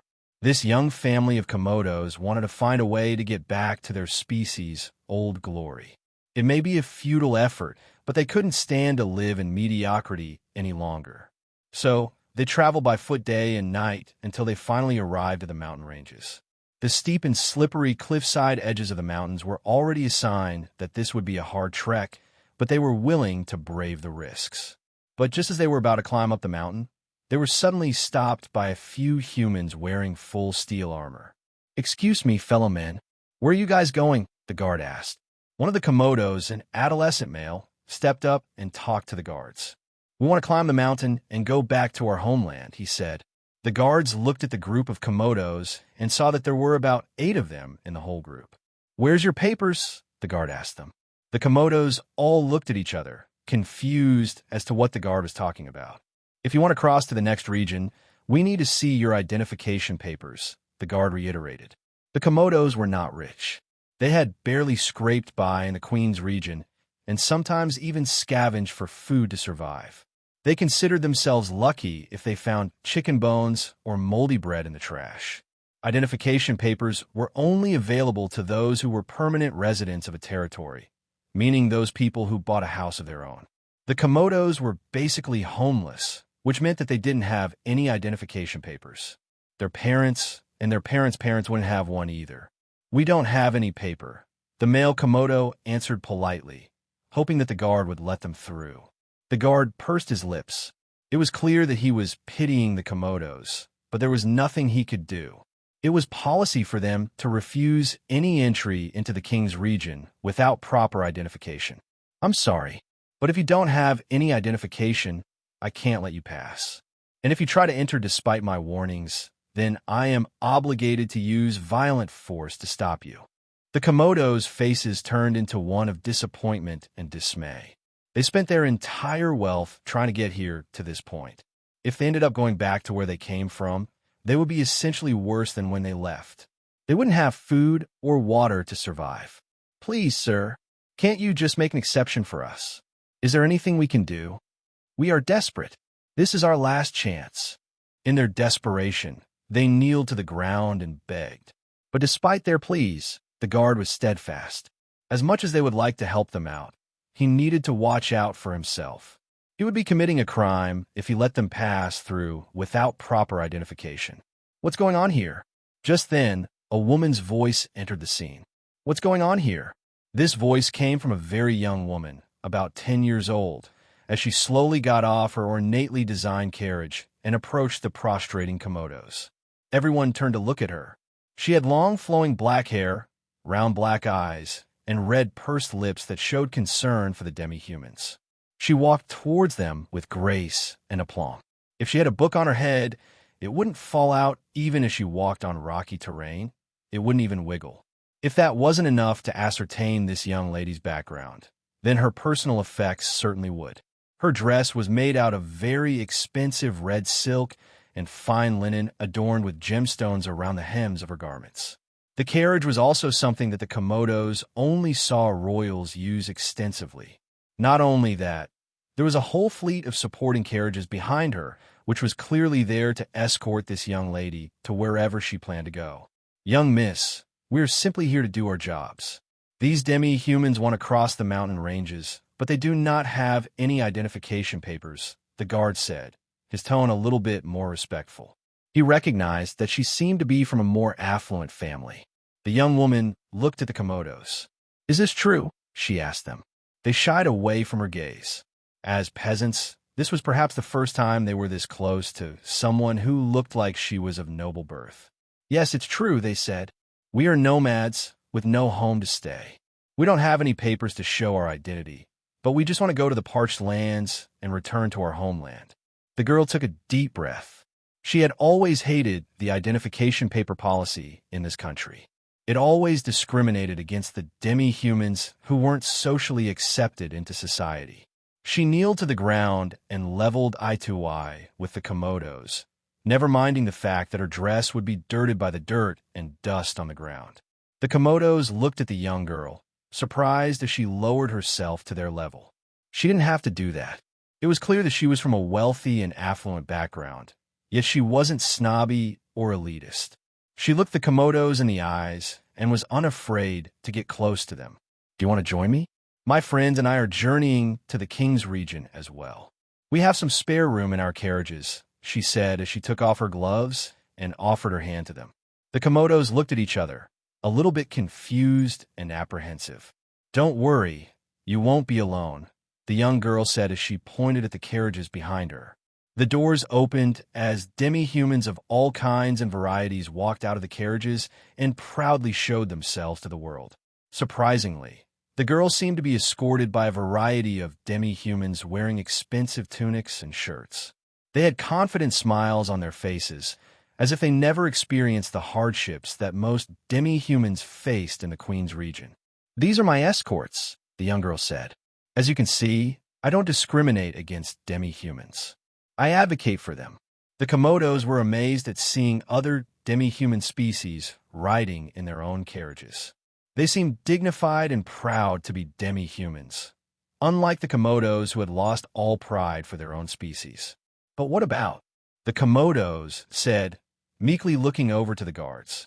"Young miss, even if you take these demi-humans, they still cannot cross over to the King's region. They don't have their identification papers," the guard said. Just then, another guard suddenly noticed the emblem on the young girl's carriage. It showed the depiction of a constellation of stars in the night sky. That's the insignia of the Montgomery family," he shouted. Her black hair, distinguished looks, and her demi-human escorts. This young girl must be Una, the youngest daughter of the Montgomery family. Upon hearing this, the original guard realized his mistake and quickly changed his attitude, standing on guard and not daring to look like he was slouching. I apologize. I didn't know what I was saying. You can proceed as you please. The Montgomery family was famous for their diplomatic connections within the entire country. They were the people responsible for mediating any conflict in all regions, settling any debates as an unbiased third party. Because of the nature of their job, the Montgomery family had diplomatic immunity. After all, to mediate conflict between two territories, they needed to visit these places without any obstruction, or else they wouldn't be able to do their job. Fortunately, the benefits of diplomatic immunity meant that things like identification papers were not a problem for the young girl.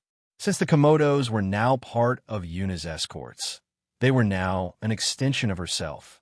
If the guard denied them entry, then they would essentially be denying Yuna's entry as well.